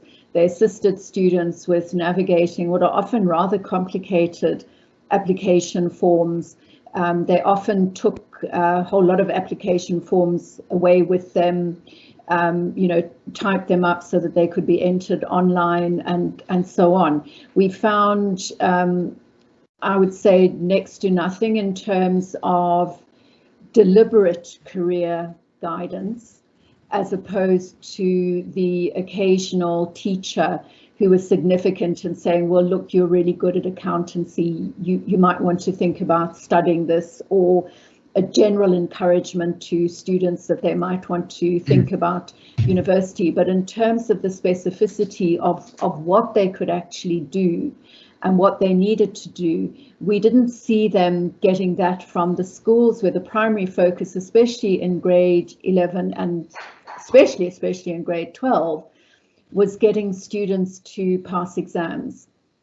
And then there wasn't much thought given to what was going to happen next. And then, of course, they also weren't getting much of it from the universities, which, apart from Country, which did try and do outreach activities for students in their particular province, we didn't find a great deal of outreach on the part of other universities to get to rural schools and to get to rural students. So these young people were pretty much left to sort these decisions out on their own, to make serendipitous decisions at grade 10, which then affected what they could do after that, either negatively or positively. It's a huge kind of uphill battle, and what happens is that these young people have to do all the heavy lifting in the system because nobody else is doing it. And of course that's very unfair, because for other students from more advantaged backgrounds, they're not having to do the heavy lifting in the same way. But I don't know if Miratho or Monica or Patience want to add to that. Or and Patience is gone. I don't know if Miratho or Monica want to add at all. Either of you? Yes.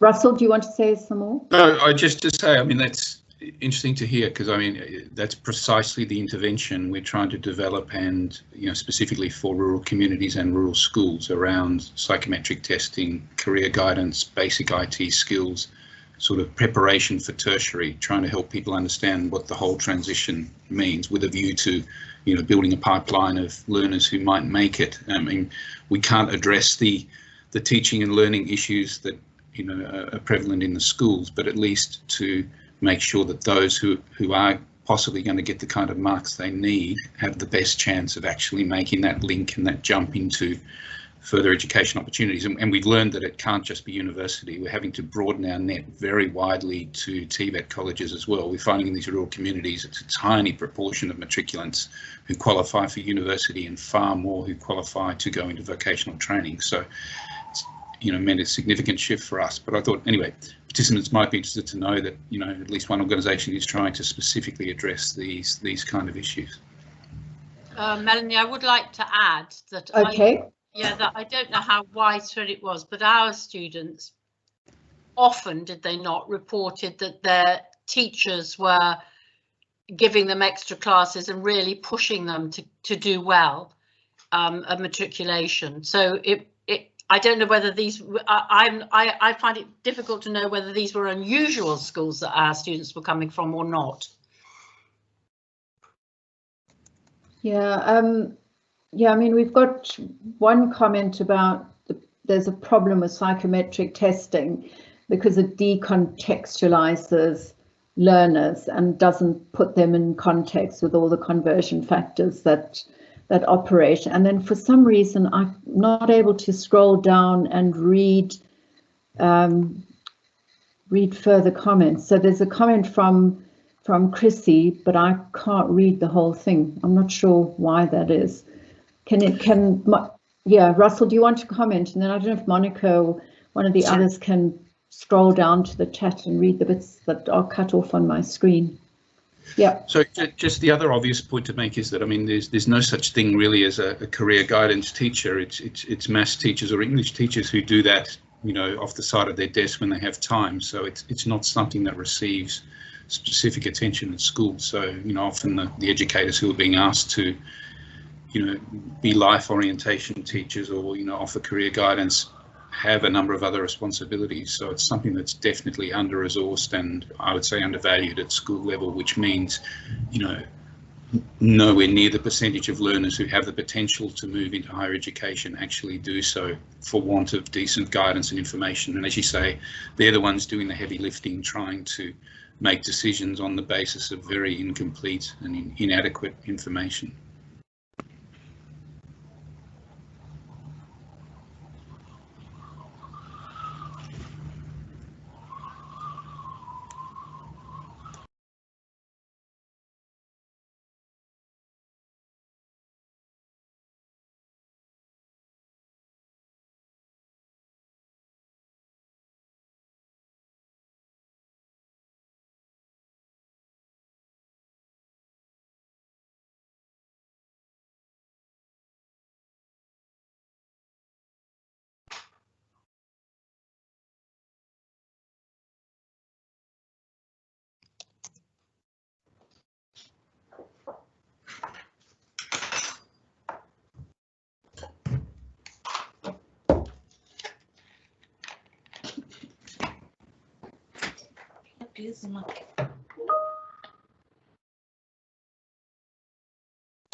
Melanie, we can't hear you. I'm not sure what's gone wrong.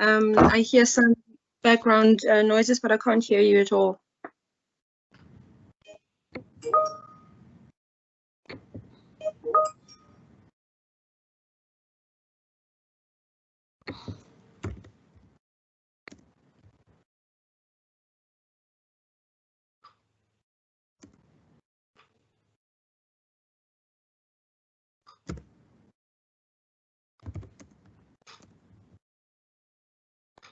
Okay, can everybody hear me?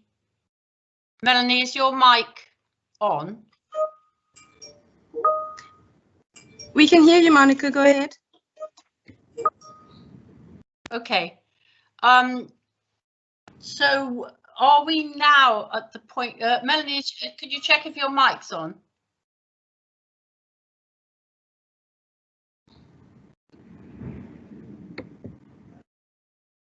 No, it can't be. Okay, so maybe we should take our break now and try and sort out this problem with Melanie.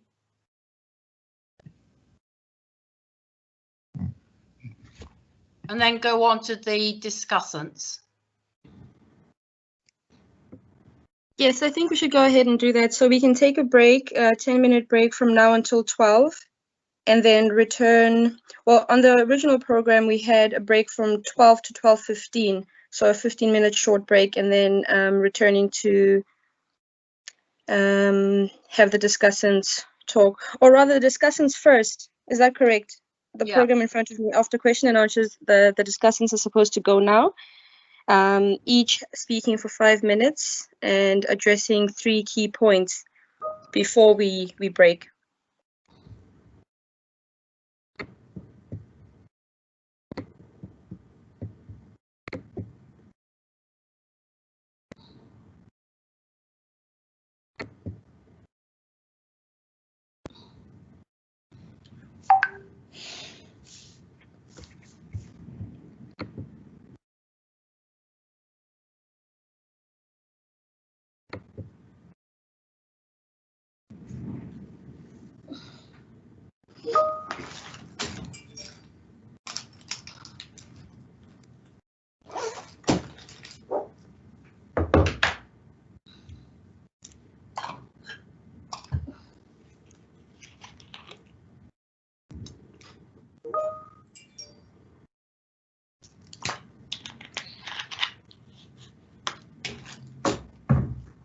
All right, so I just don't have the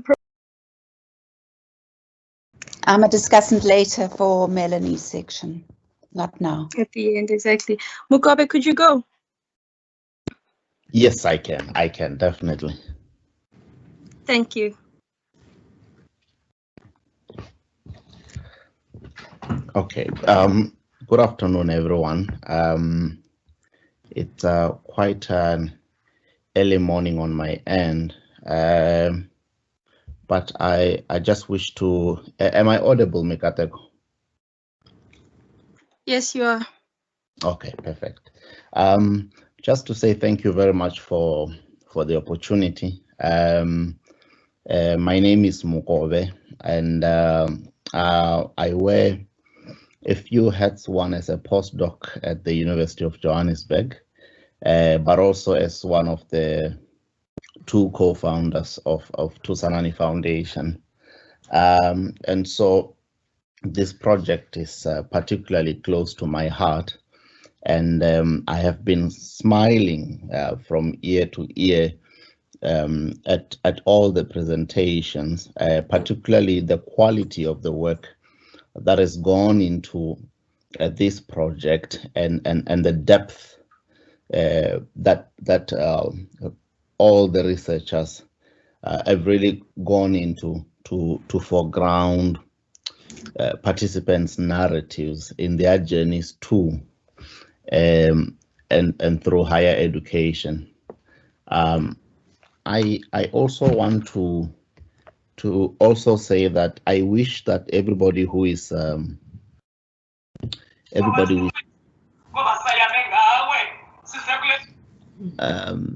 just maybe somebody to mute their mic, but to say that I really wish that everybody here had been part of some of the trips we made as far back as 2012, 2013 to some of the high schools that these students actually came from. The journey would have made a lot more sense, and maybe the experiences would have also shown how the nature of this journey for these respective students, despite them coming from different parts of the country. The second thing I wish to say is that I've been requested specifically to focus on Patience's presentation, where she focused specifically on key points in explaining access for low-income students. If I just continue over some of the interactions. Okay. I'm just going to remind everybody to keep their mics on mute so that we avoid any interruptions, but please go ahead, Mugabe. Okay. So I mean, the first point was for me to just stress how excited we have been to be part of this journey and the journey of the overall project, and how enriching it has been to listen and look at the same project and look at the same groups of students through the lens of different researchers and the way in which they've approached their interaction with these students. I think this is groundbreaking research, really, in a manner in which it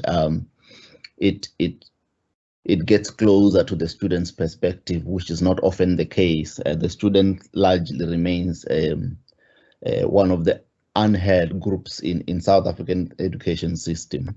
But to get closer to Patience's presentation, I was about 5 minutes or so late, because it's, well, at least when it started, it was about 4 a.m. on my end. However, I did get much of the presentation as well as the her final set of analysis. And the first point I just want to say is not only that it was an amazing presentation, but the whole project's methodology has really enriched our understanding of the varied and very similar experiences of the students. So the first point is to just raise how the methodology has been particularly helpful in understanding those journeys to higher education. The second thing is more of a mild criticism, really, to say I wish Patience had gone a bit further in relating this group of students' experiences in relation to the slowly but transforming institutional context at these different universities. I think there is quite a lot of work around low-income students that tends to focus more on what this group of students have and do not have. But while there's some reflection on how the institutions relate back to them, I don't find that much depth in how we critique the nature of a South African university and South African higher education in general. And the reason why I'm saying this is because, at least from our perspective as Thusanani Foundation, the objective of the main aim was never really just to enable a few students to make it into higher education, but rather to transform the totality of higher education in South Africa and the manner in which it relates back to Black working class people in particular. And I think it's important to note that these students, their relationship with universities is not so much an individual one or a relationship between universities, or it's not merely a relationship between the universities and the working class students. It's actually the relationship between the universities and working class people in general, Black working class people in general. And I think the variety of your focus between townships and rural areas adds value in that. So we are able to see how the universities views those communities. And I'm afraid the tendency is to attempt to acculturate them into a slowly transforming sector. The focus is more on transforming the student and not necessarily transforming the university themselves, who undoubtedly have been part and parcel of a system of racial capitalism in South Africa and all its dimensions. And so, while this research is extremely useful in understanding some of these difficulties that this group of students encounters en route higher education, I would wish that moving forward, further research goes into how stagnant in the main particularly urban-based universities, have been in transforming their relationship with working class people, working class communities, and of course through their children en route higher education. Otherwise, I can't stress how useful. I can't stress enough how useful I found all three presentations, but specifically the key points that you concluded with, Patience, which for me are all accurate. The last point, given that is just 5 minutes, I would wish for further research to examine how we think about the funding of students, or the point of view from which the varied point of views from which we think about the funding of university students, particularly poor and working class students.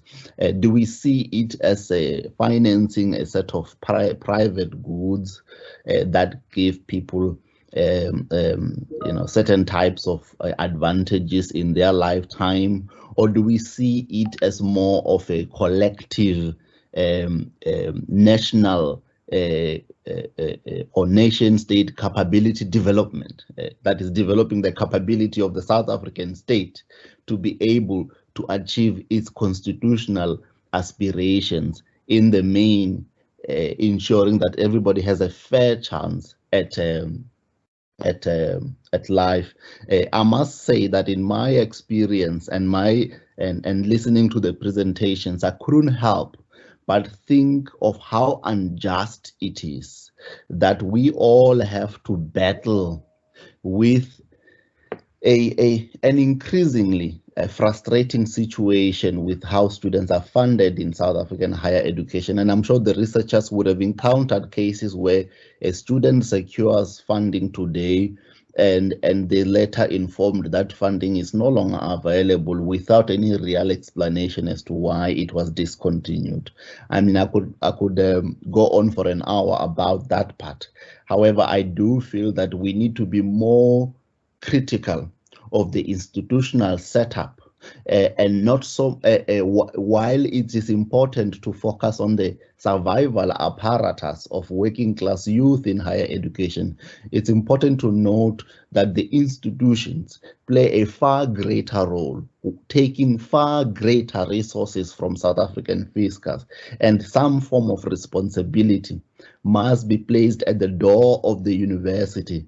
It can't be that we say the students are poorly prepared, or they are not equipped with the necessary capitals and so on. These are the only students we have in South Africa, or at least in the main, these are the majority. The majority of them come from these kind of families, and they are funded through these kind of schemes, and they come from these kind of schools. And so how we measure the performance of South African higher education and the universities should not imagine us existing in any other country but South Africa.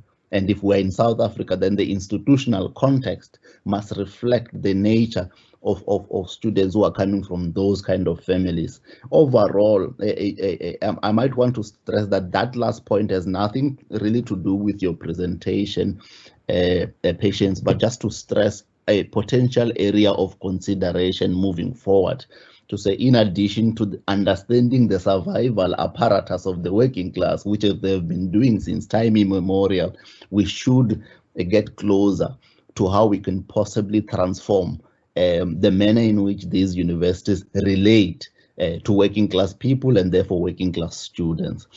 So to close, thank you so much for the opportunity, and I apologize for being a little late. I'm currently in Orowa at the moment, so it's really just 4 a.m. on my end, but I'm very grateful for the opportunity to say a few words and to congratulate the whole Miratho team for a groundbreaking work that I think will go a long way in guiding efforts to transform working class students' experiences in South African higher education, and that it's been quite a privilege to be part of it. Thanks so much. Somehow I've managed to get back. I think it was really great having you comment at the end rather than immediately after the presentations, and I think those comments are really pertinent. I do think that from our data we can tell that institutional story, and I think clearly we need to pull it out more explicitly. I think a lot of it is implicit at the moment, but we can tell that story from the data. And I think the point you raise is really important, because one of the things that we've been struck by, it's very strong in the Fosha Voice project in particular, and it's also quite strong in the digital stories that Miratho is making at the moment with a few of the students, is the extent to which the students themselves feel that the onus is on them to work hard and do adapt. There's very little direct criticism, if any, of the universities. So there's something going on there which needs to be unpacked and teased out. So thanks very much to Makobi for those really helpful comments, and all the way from Ottawa. We're extremely grateful. We're going to have a very short break now, for anybody, a bathroom break. Anybody wants to grab a cup of tea, and basically so that I can try and get the slides loaded for the last session. We will start up again at 12:30, so do stay online if you want, or if you want to go off and get a cup of tea or have a bathroom break, that's fine. But we're going to start up again at 12:15, and we're going to talk more specifically and in more detail about the capability set which emerged from this particular study. So we'll see you all in about 10 minutes. Monica, I've sent you my slides. Yes. I'm going to have a go at uploading them myself, but if I can't, can you load them for me again? Yeah, I don't know what happens, but about this multidimensional higher education capability set, which I think you'll have heard is pulled through the case studies in different ways, and different things are foregrounded and backgrounded depending on the point at which the students find themselves. What we've done is we've developed a matrix in which the capability set is a key but not the only feature. So the elements that make up the process and arriving at this process is that we looked at inequalities in society using secondary data, and I want to say just a little bit about that, although there's a detailed chapter about that in the book. We also looked at specific higher education inequalities. I'm not going to say much about that, and I'm just going to assume that people are quite familiar with that data. And then most of what I'm going to say is going to focus on the process of normative theorizing and the empirical conversion factors. And we call this an epistemic inclusion level because we start to draw quite strongly on the student voices through the life history data. And then through that, in a partial deliberative exercise, we generate this higher education capability set and the matrix. And then out of that, a set of key functionings, which we are conceptualizing as learning outcomes and a life-worthy university transcript. And we would hope that the capability set and the functionings will constitute spaces for further debates around epistemic inclusion and to talk about the extent to which this matrix and this capability set makes sense when people think about it in terms of their own context. So just summing up a little bit more about conversion factors. What we've tried to do in the project is understand how context, history, and these intersecting conversion factors shape being able to turn different kinds of resources into capabilities and functionings. And these conversion factors then constitute the conditions of possibility in which students find themselves and influence their values and influence the possibilities they have for agency. And then the point is that if the opportunity to develop capabilities and exercise valued functionings is uneven, we need to look at the justice of wider arrangements and ask questions and look at what needs to be changed. From a sort of objective factors point of view, in 2018, South Africa ranked 113 out of 189 countries on the Human Development Index. So it's not the worst ranking. It's not great. And then, of course, the World Bank study of 2018 pointed out that South Africa is a country of high poverty, high inequality, and low social mobility. And this impacts on the opportunities of the students in our data set.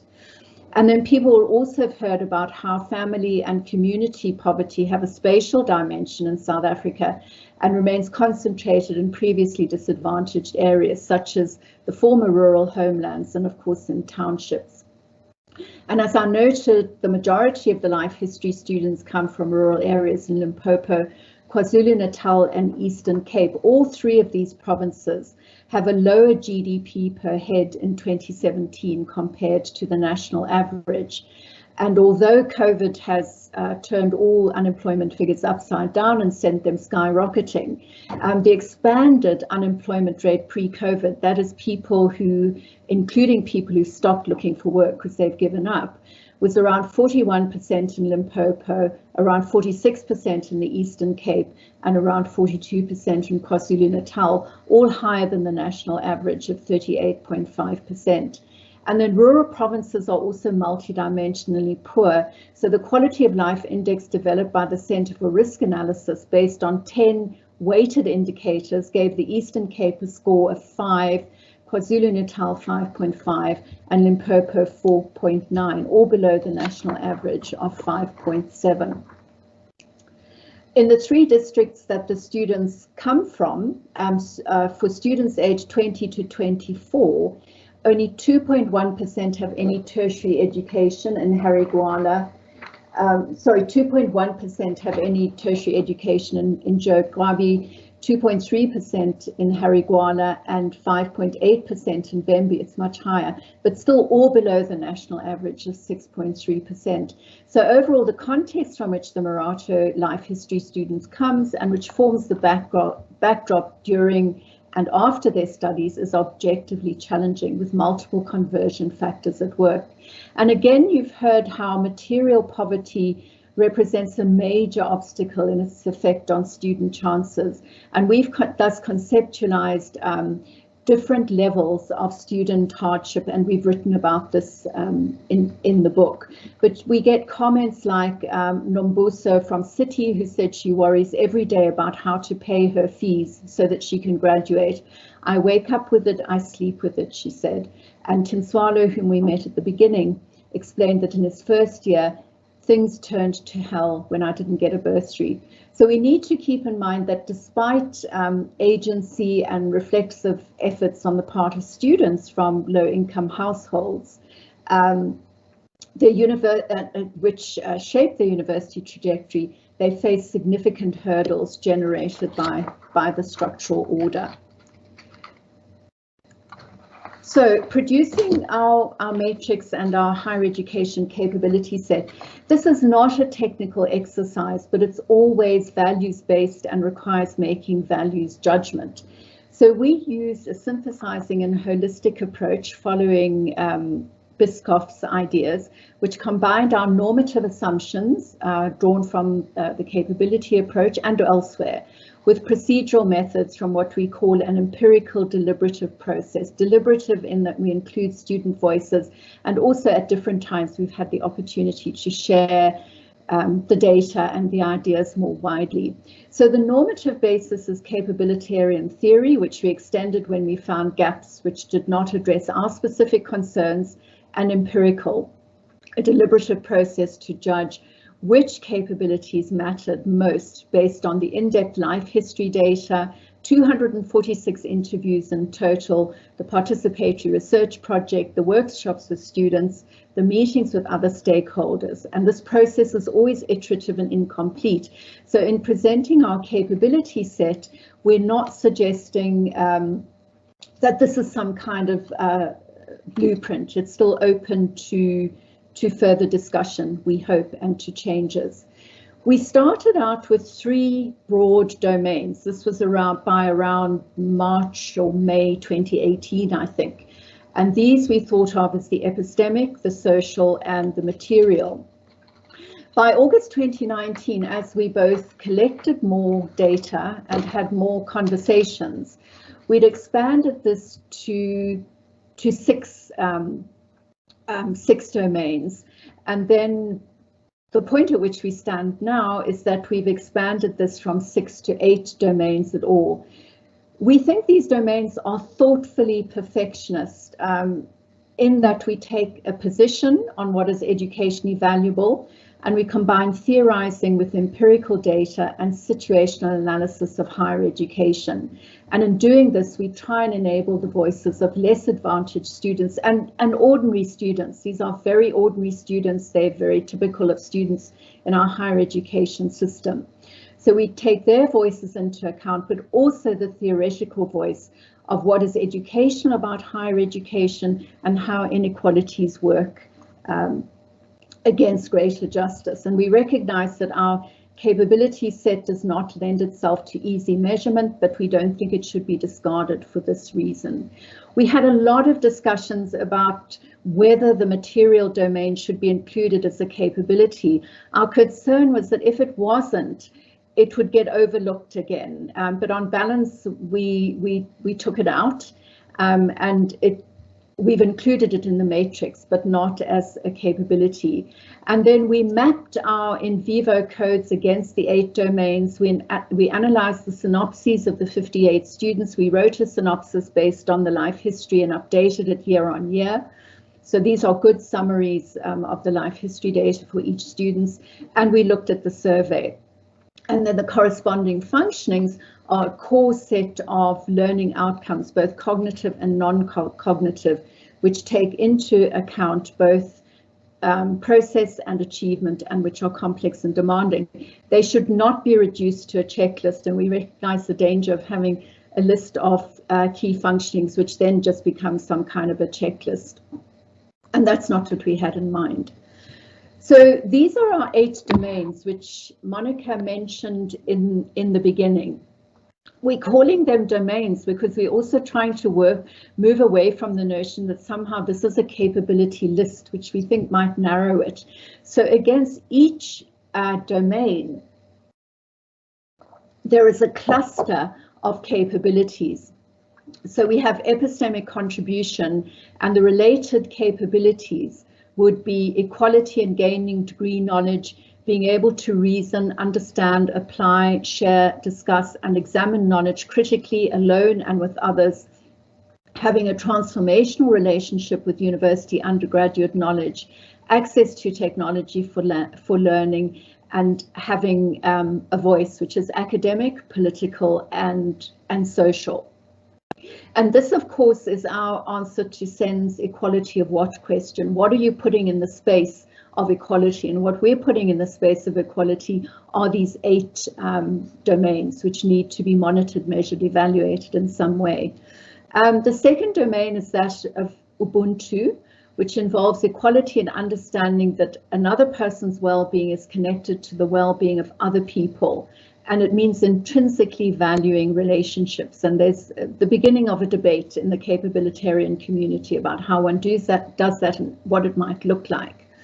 Then the third domain is that of practical reason, which constitutes this quite significant activation sphere, as Austin explains, that it's what activates and turns an effective capability into a functioning which can be realized and exercised. It involves equality and deliberating about, reflecting on, and forming a view of what it would be best to do in specific situations and for a good life, deliberating about ends and valuing a certain kind of life, being a certain kind of person, planning purposefully towards this in aspiring independence and confidence in making life decisions. It was very uneven amongst the group of Miratho students. Navigation, which patients talked a lot about, and so did Miratho, which involves equality in the ability and confidence to maneuver into and through university and to adapt to succeed academically. It involves resilience, support from others, motivation to succeed, and fortitude. If universities as institutions were more oriented to Black working class students, the need for a navigation capability would be less demanding than it currently is. Then we have narrative, equality in telling one's higher education story with confidence. Emotional balance emerges as quite significant in the data, generally because students don't have it. Equality in developing and achieving emotional balance, able to deal with challenges and stress, able to be happy in higher education experiences and learning. Inclusion and participation, which involves equality in being respected, recognized, and participating fully in teaching and learning the wider university and his or her community, and having good relationships and friendships. And then future work and study, which was very strong in the case study that Monica presented, equality in preparation to find a graduate level job in the public or private sector, self-employment or further study. And then linked to each domain is a key functioning. This could be treated as an indicator, I'm not sure.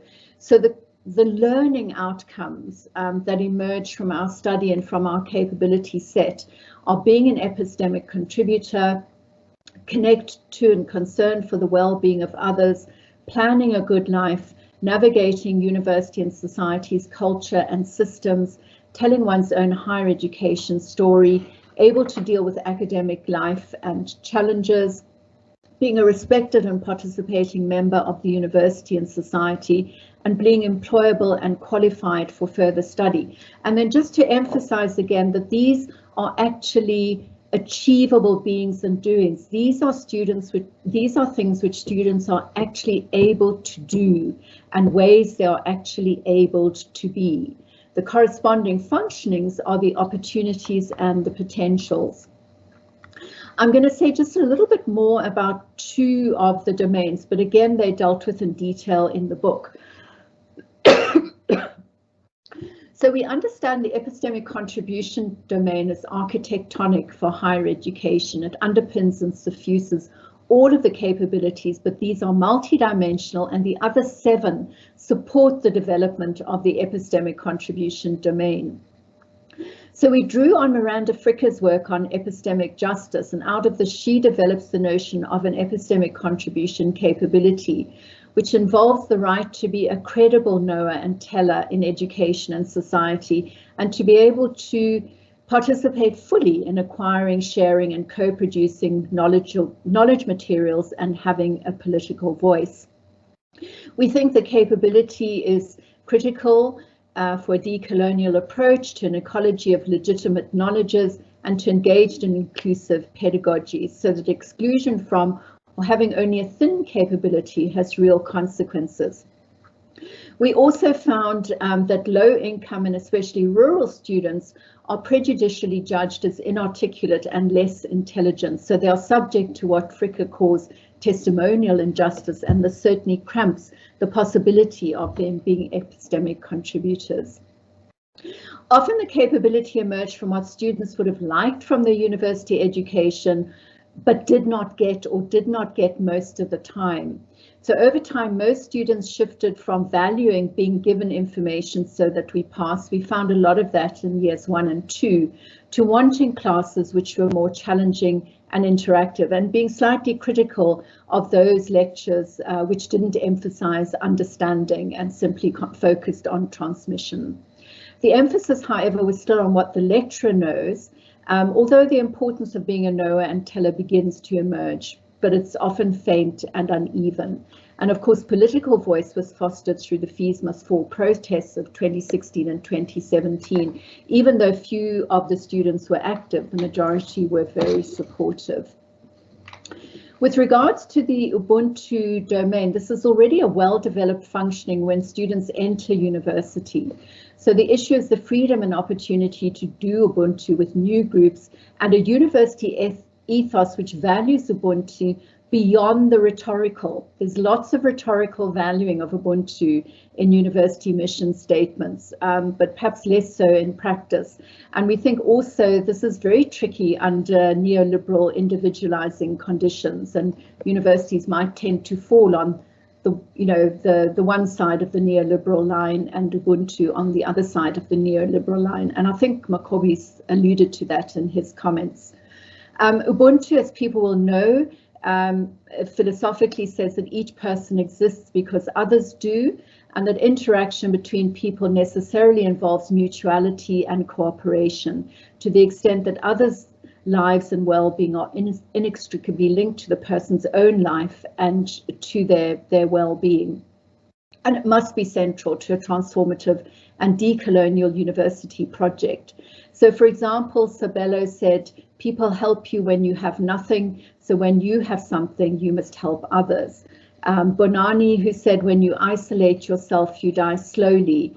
And Bongeko, who said, if you do not plan on helping other people in some way or another, you're not yet successful.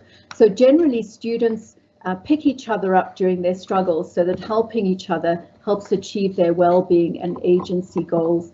And one of the students, Rito at Metro, spoke this way about the importance on lifting others as you rise. He said, we do not have the funds to take him a neighbor to school, but I know that one way or the other, he is someone that I'm going to help and contribute towards success, because it doesn't do us any good to see our fellow brothers and sisters roaming around in the streets. How do we look at them tomorrow when you have succeeded? It means that we have to do something as a young generation to keep each other up. As you go up, you have to be pulling another up who is going to pull another one up.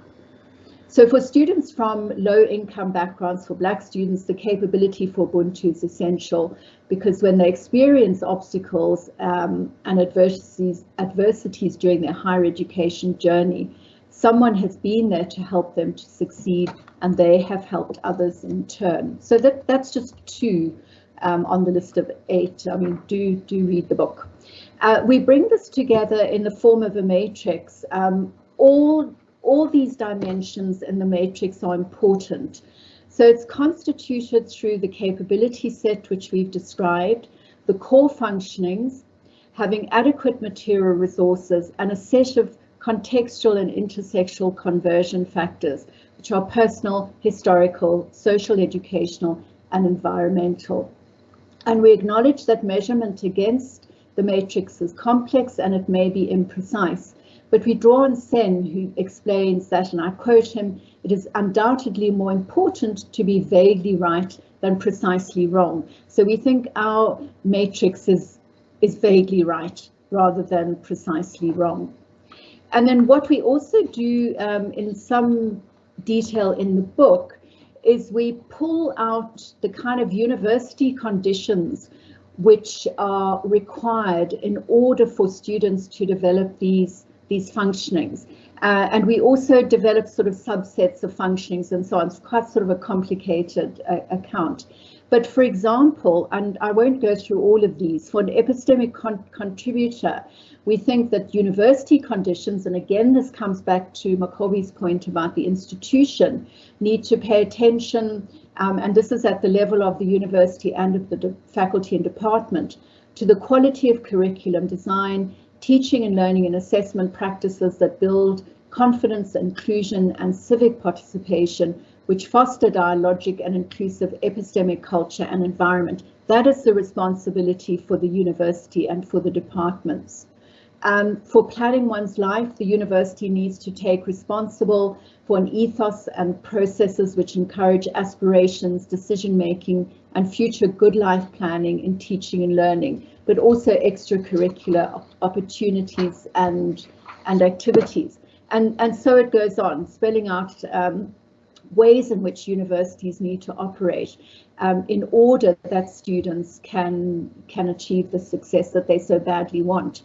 So our aim in developing the functionings is to provide initial ideas for a practical operational.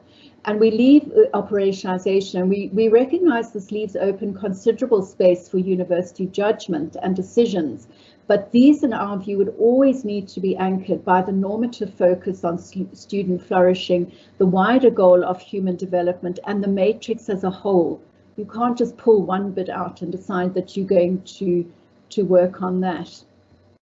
So the capability set we propose has emerged from theory, from student voices, and from dialogue. We think it's robust enough to merit further debate and consideration by universities in relation to a quality and a more equal higher education. However, it is the matrix as a whole that needs to ground such discussions. And then following SEN, we have proposed a richer informational base for making judgments about student success in South African universities. And we seek to include student voices and their lives in this work and to propose judgments grounded in capabilities and functionings. SEN calls this the territory of justice and explains that the informational basis of judgment identifies the information on which judgment is directly dependent. It determines the factual territory over which considerations of justice would directly apply. So we argue for grounding judgments about opportunities, freedoms, choices, and outcomes in the Miratho matrix. And then we tentatively advance three broad arenas for policy and practice. The one is that sufficient material resources are necessary to get into university and flourish while there. That the benefits of a university education should be rich and multidimensional so that they can result in functionings in all areas of life, including paid work and future study. And thirdly, that the inequalities and exclusion of the labour market and pathways to further study must be addressed by wider economic and social policies and economic transformation for higher education outcomes to be more meaningful and more just. And I think we need to add a point 4 to that, which pulls out of Makovi's point, which is institutions need to pay attention to the students they actually have and transform accordingly.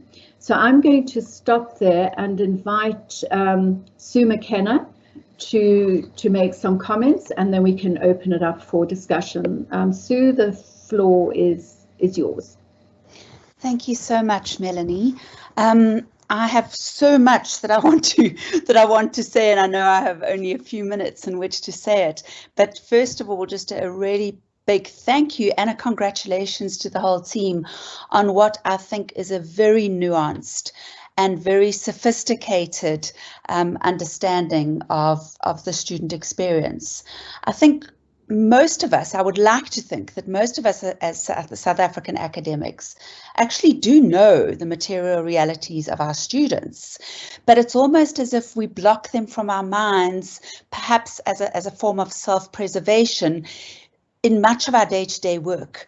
And a study like this, especially with the strong student voice, the strong student realities, kind of shocks us again and reminds us of the people that are in our class, because I sometimes think that it's even while I'm teaching that I'm so busy focused on the content that I forget much of those realities.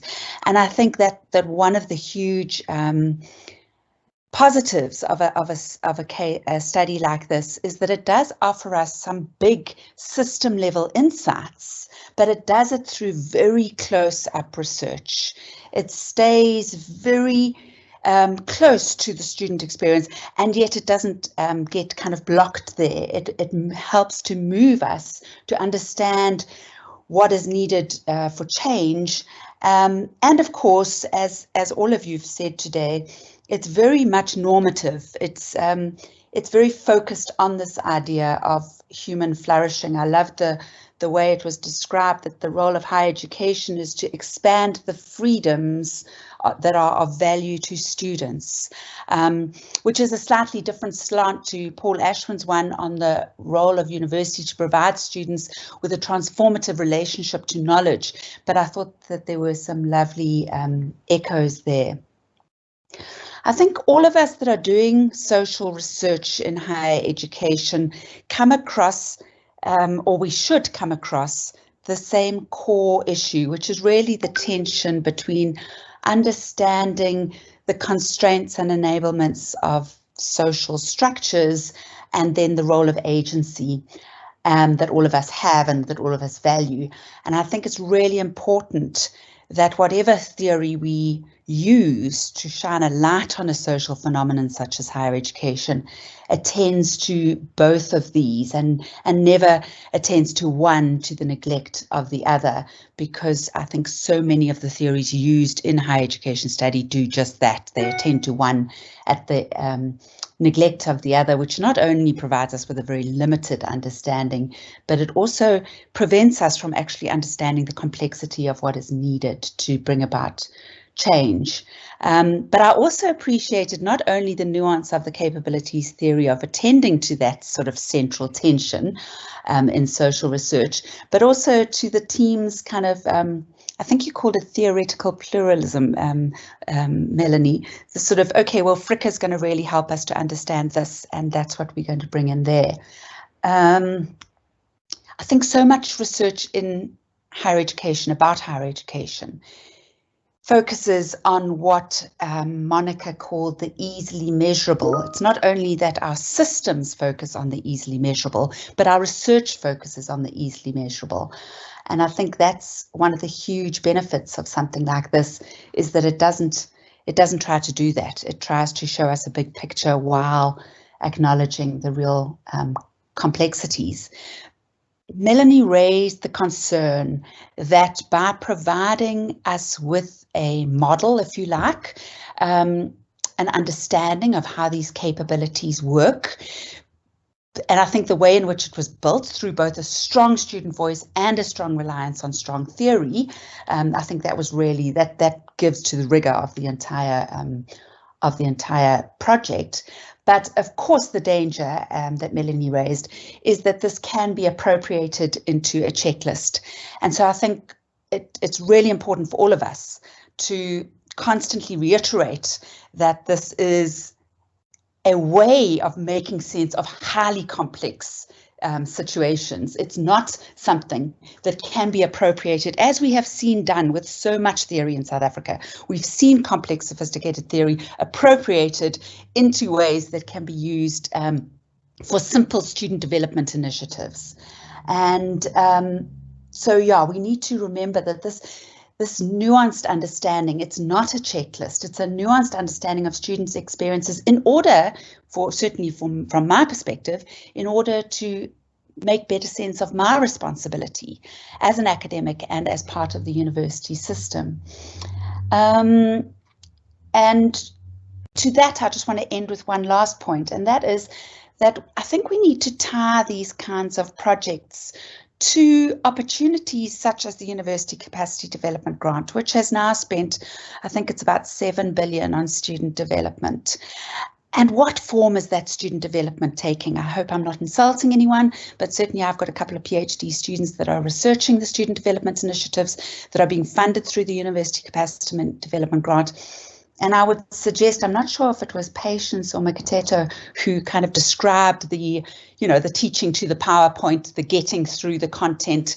It strikes me, and maybe I'm being harsh, that a lot of that funding is helping people to do that better, rather than helping people to genuinely come to understand, in the way this project offers us, what it is that will allow our students to genuinely expand the freedoms that are of value to them. Thank you. Thanks, Sue. That was great. Very, very rich and very helpful. Monica, will you chair any questions that people might have? I will. Thanks. So, yes, certainly. So if anybody has any questions, either to tell us if you unmute your mic, or in the chat box, I'll field them.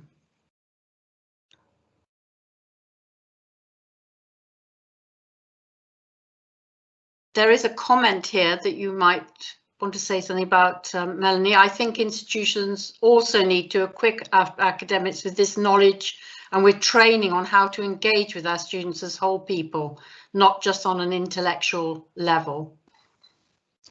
I think that's right, and we try and capture some of that in terms of spelling out the university conditions that are required in order to enable students to be able to flourish at university. And we include in that, in relation to emotional balance, that staff do need to understand that students are not simply sort of blank cognitive beings sitting in front of them.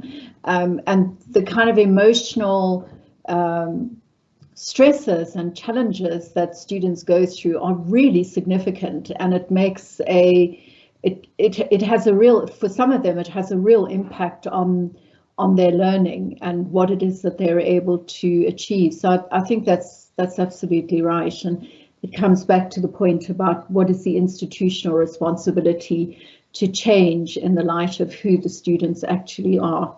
So thank you.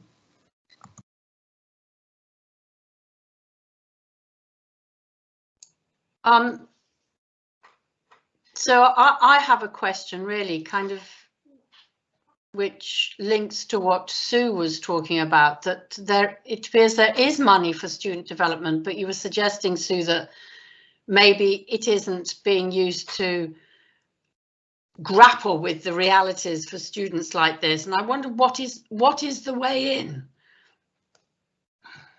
to bring about some helpful changes.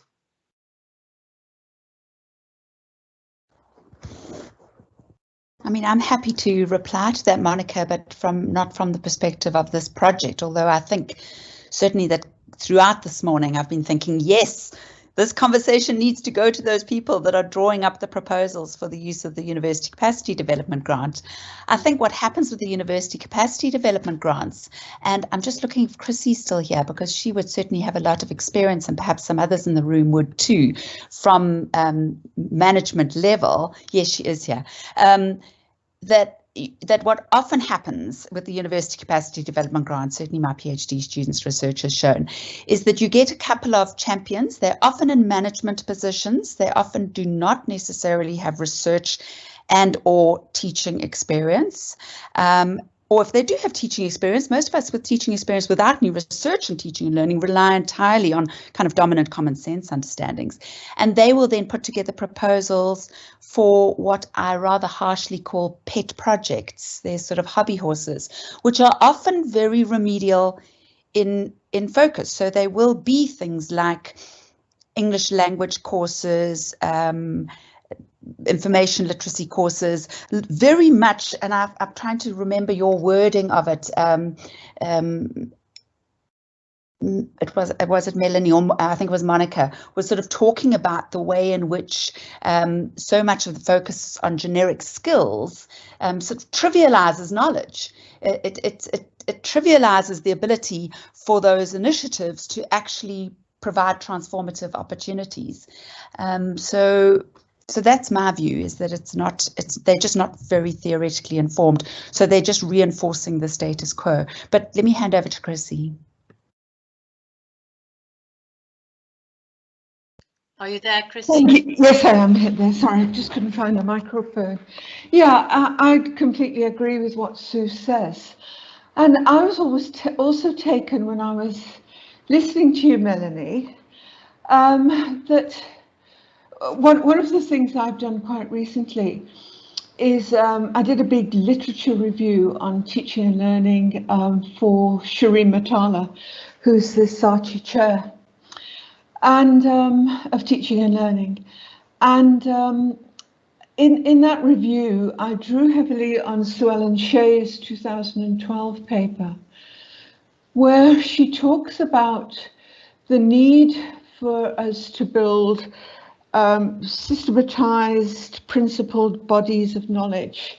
And she talks about how people working in teaching and learning draw on what she calls craft knowledge, which emerges out of practice. And so what you get from the practice is a set of good practice principles, which are then taught to academics on professional development courses.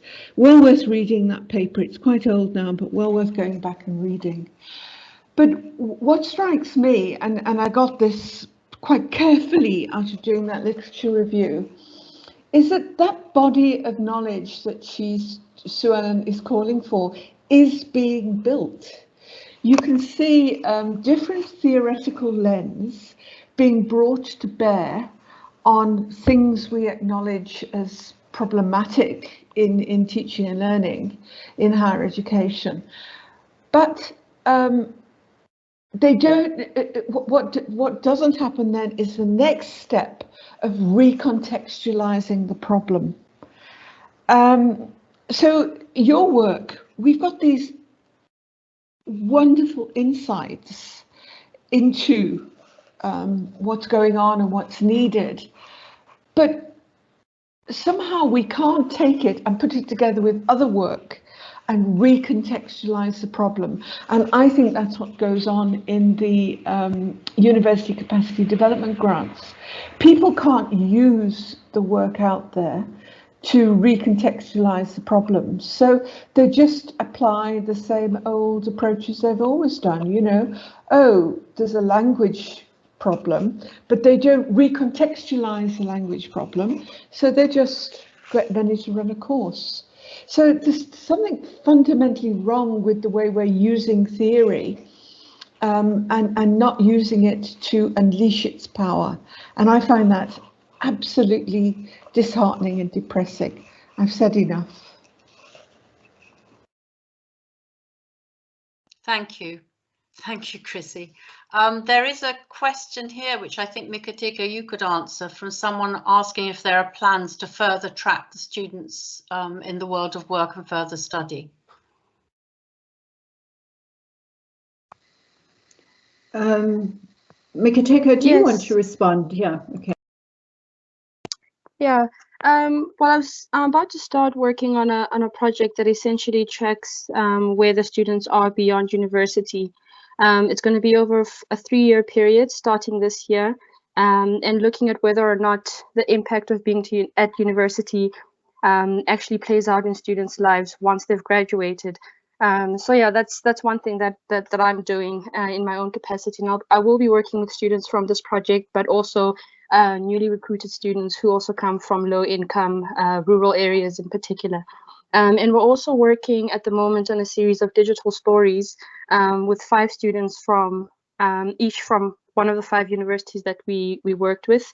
And in those stories, you also get to hear more about where the students are and the significance of having been to university and how much they value it, even for those students who haven't necessarily found employment, but more in terms of how they see being at university playing out in their lives and how they're able to apply the knowledge and the experience that they've gained to solve their own solutions or to think about ways to live a decent life and figure out how to engage in activities that generate an income and put bread on the table and so forth.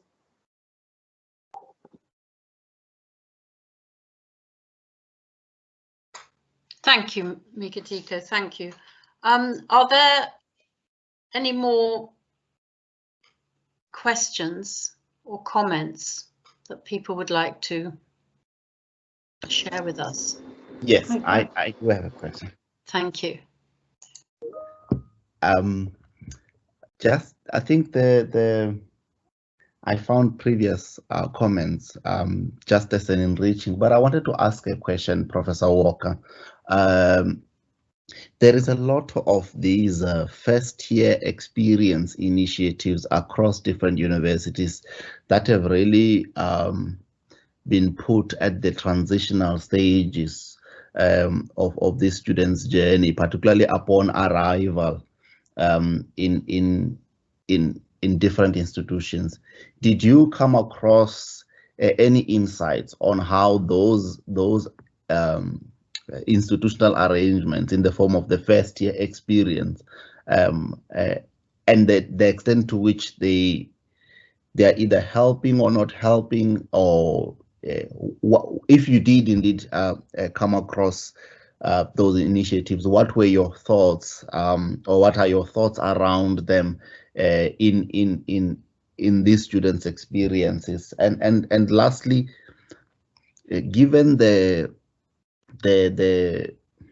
prominence of ranking and how the rankings bug has really also caught on with South African universities, as seen by how different, vice chancellors kind of express excitement each time they are up one level or one level down in the rankings. How do you think the manner in which quality is beginning to be measured across institutions to likely influence the kind of students that you've been focused on, even beyond the Miratho students? Because I'm certain that those who work in universities have a set of kind of key performance indicators that they've been given. You need to hit this target or that target in order for us to improve the quality of our universities and hopefully climb up the rankings, as an example. We didn't come across very much in terms of the first year experience that most of the students actually found, we picked them up in their second year and most of them found the first year or two incredibly difficult. The only ones who felt they'd had real support were those who'd had to do a foundation year, who in fact were a minority across the group altogether. And they had found that sort of bridging or that introduction to university quite helpful, but they were also very unhappy about the way it then stigmatized them for the remainder of their university careers. There were always, those students who'd had to do the foundation program. But if students other than those were getting specific support in the first year, it's not something that they told us about.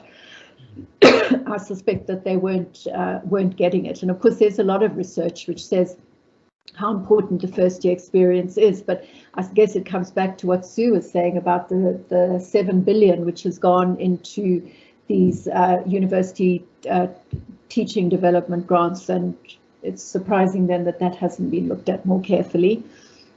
So that's the one comment. The second, well, the rankings, there's just so much to say, and there's such a huge debate about that. So I'll say just a couple of things. They're generally not good for equality.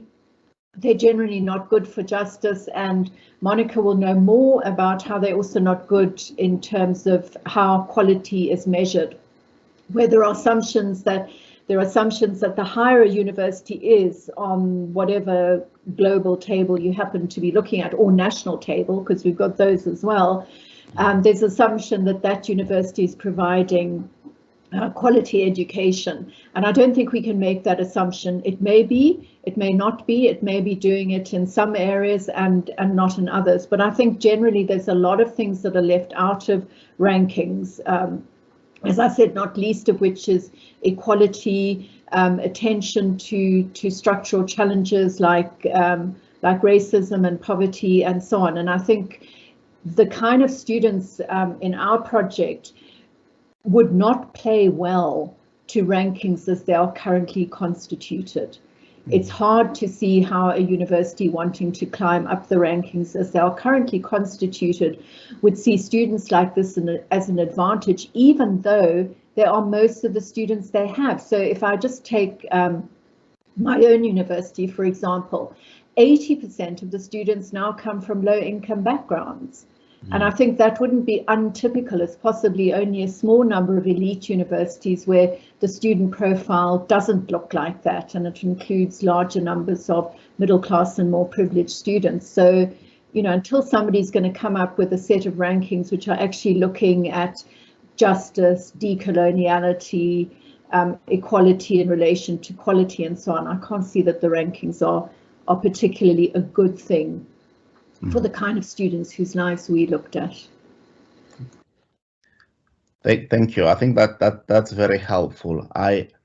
In my own research work that I've been doing at UJ, I've come across a suggestion that the mere convergence of interest between students' interest, that is their aspiration to be at these universities and to hopefully succeed, as well as the university's interest, that is to meet, to get as many students as possible and to meet the so-called transformation quotas, might appear as transformation at face value, but rather what then happened beyond the mere possession of the student card is that these interests begin to diverge when the baggage, so to speak, that the students appear to bring to universities that are maybe relatively underprepared for them diverge. So the investment is really at getting them to these universities, and the metrics of access then ticks the box that we have this group of students and therefore we are transforming. And I would argue that the mere presence of Black students does not necessarily suggest that we are transforming in any way.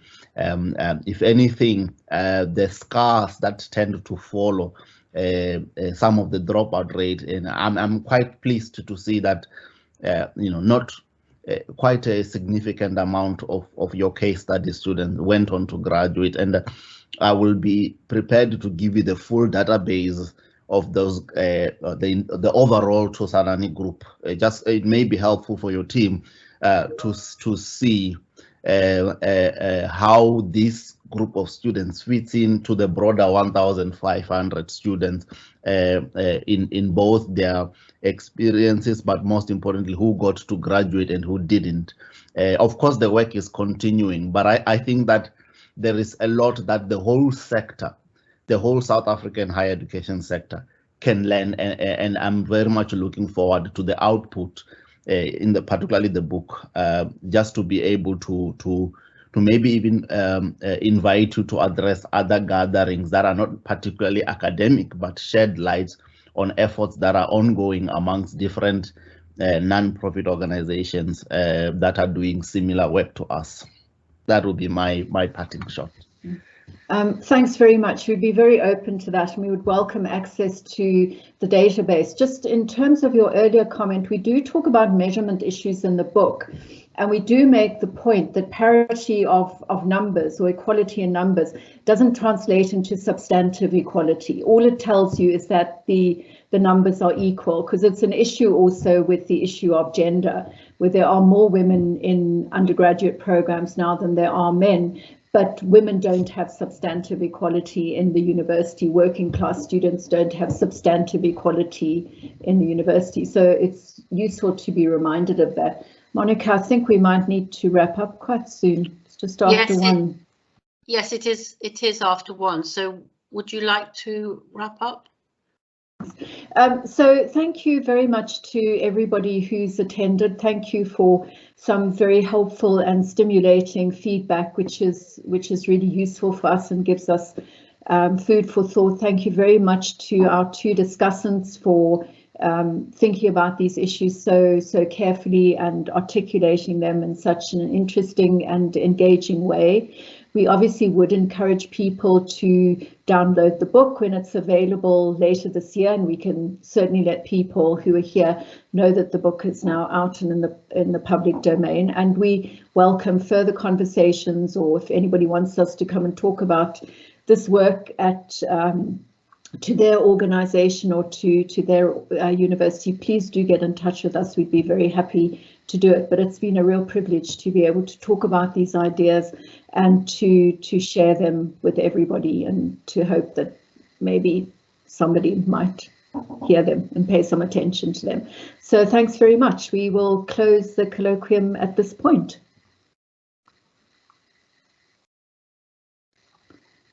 Okay, that's it.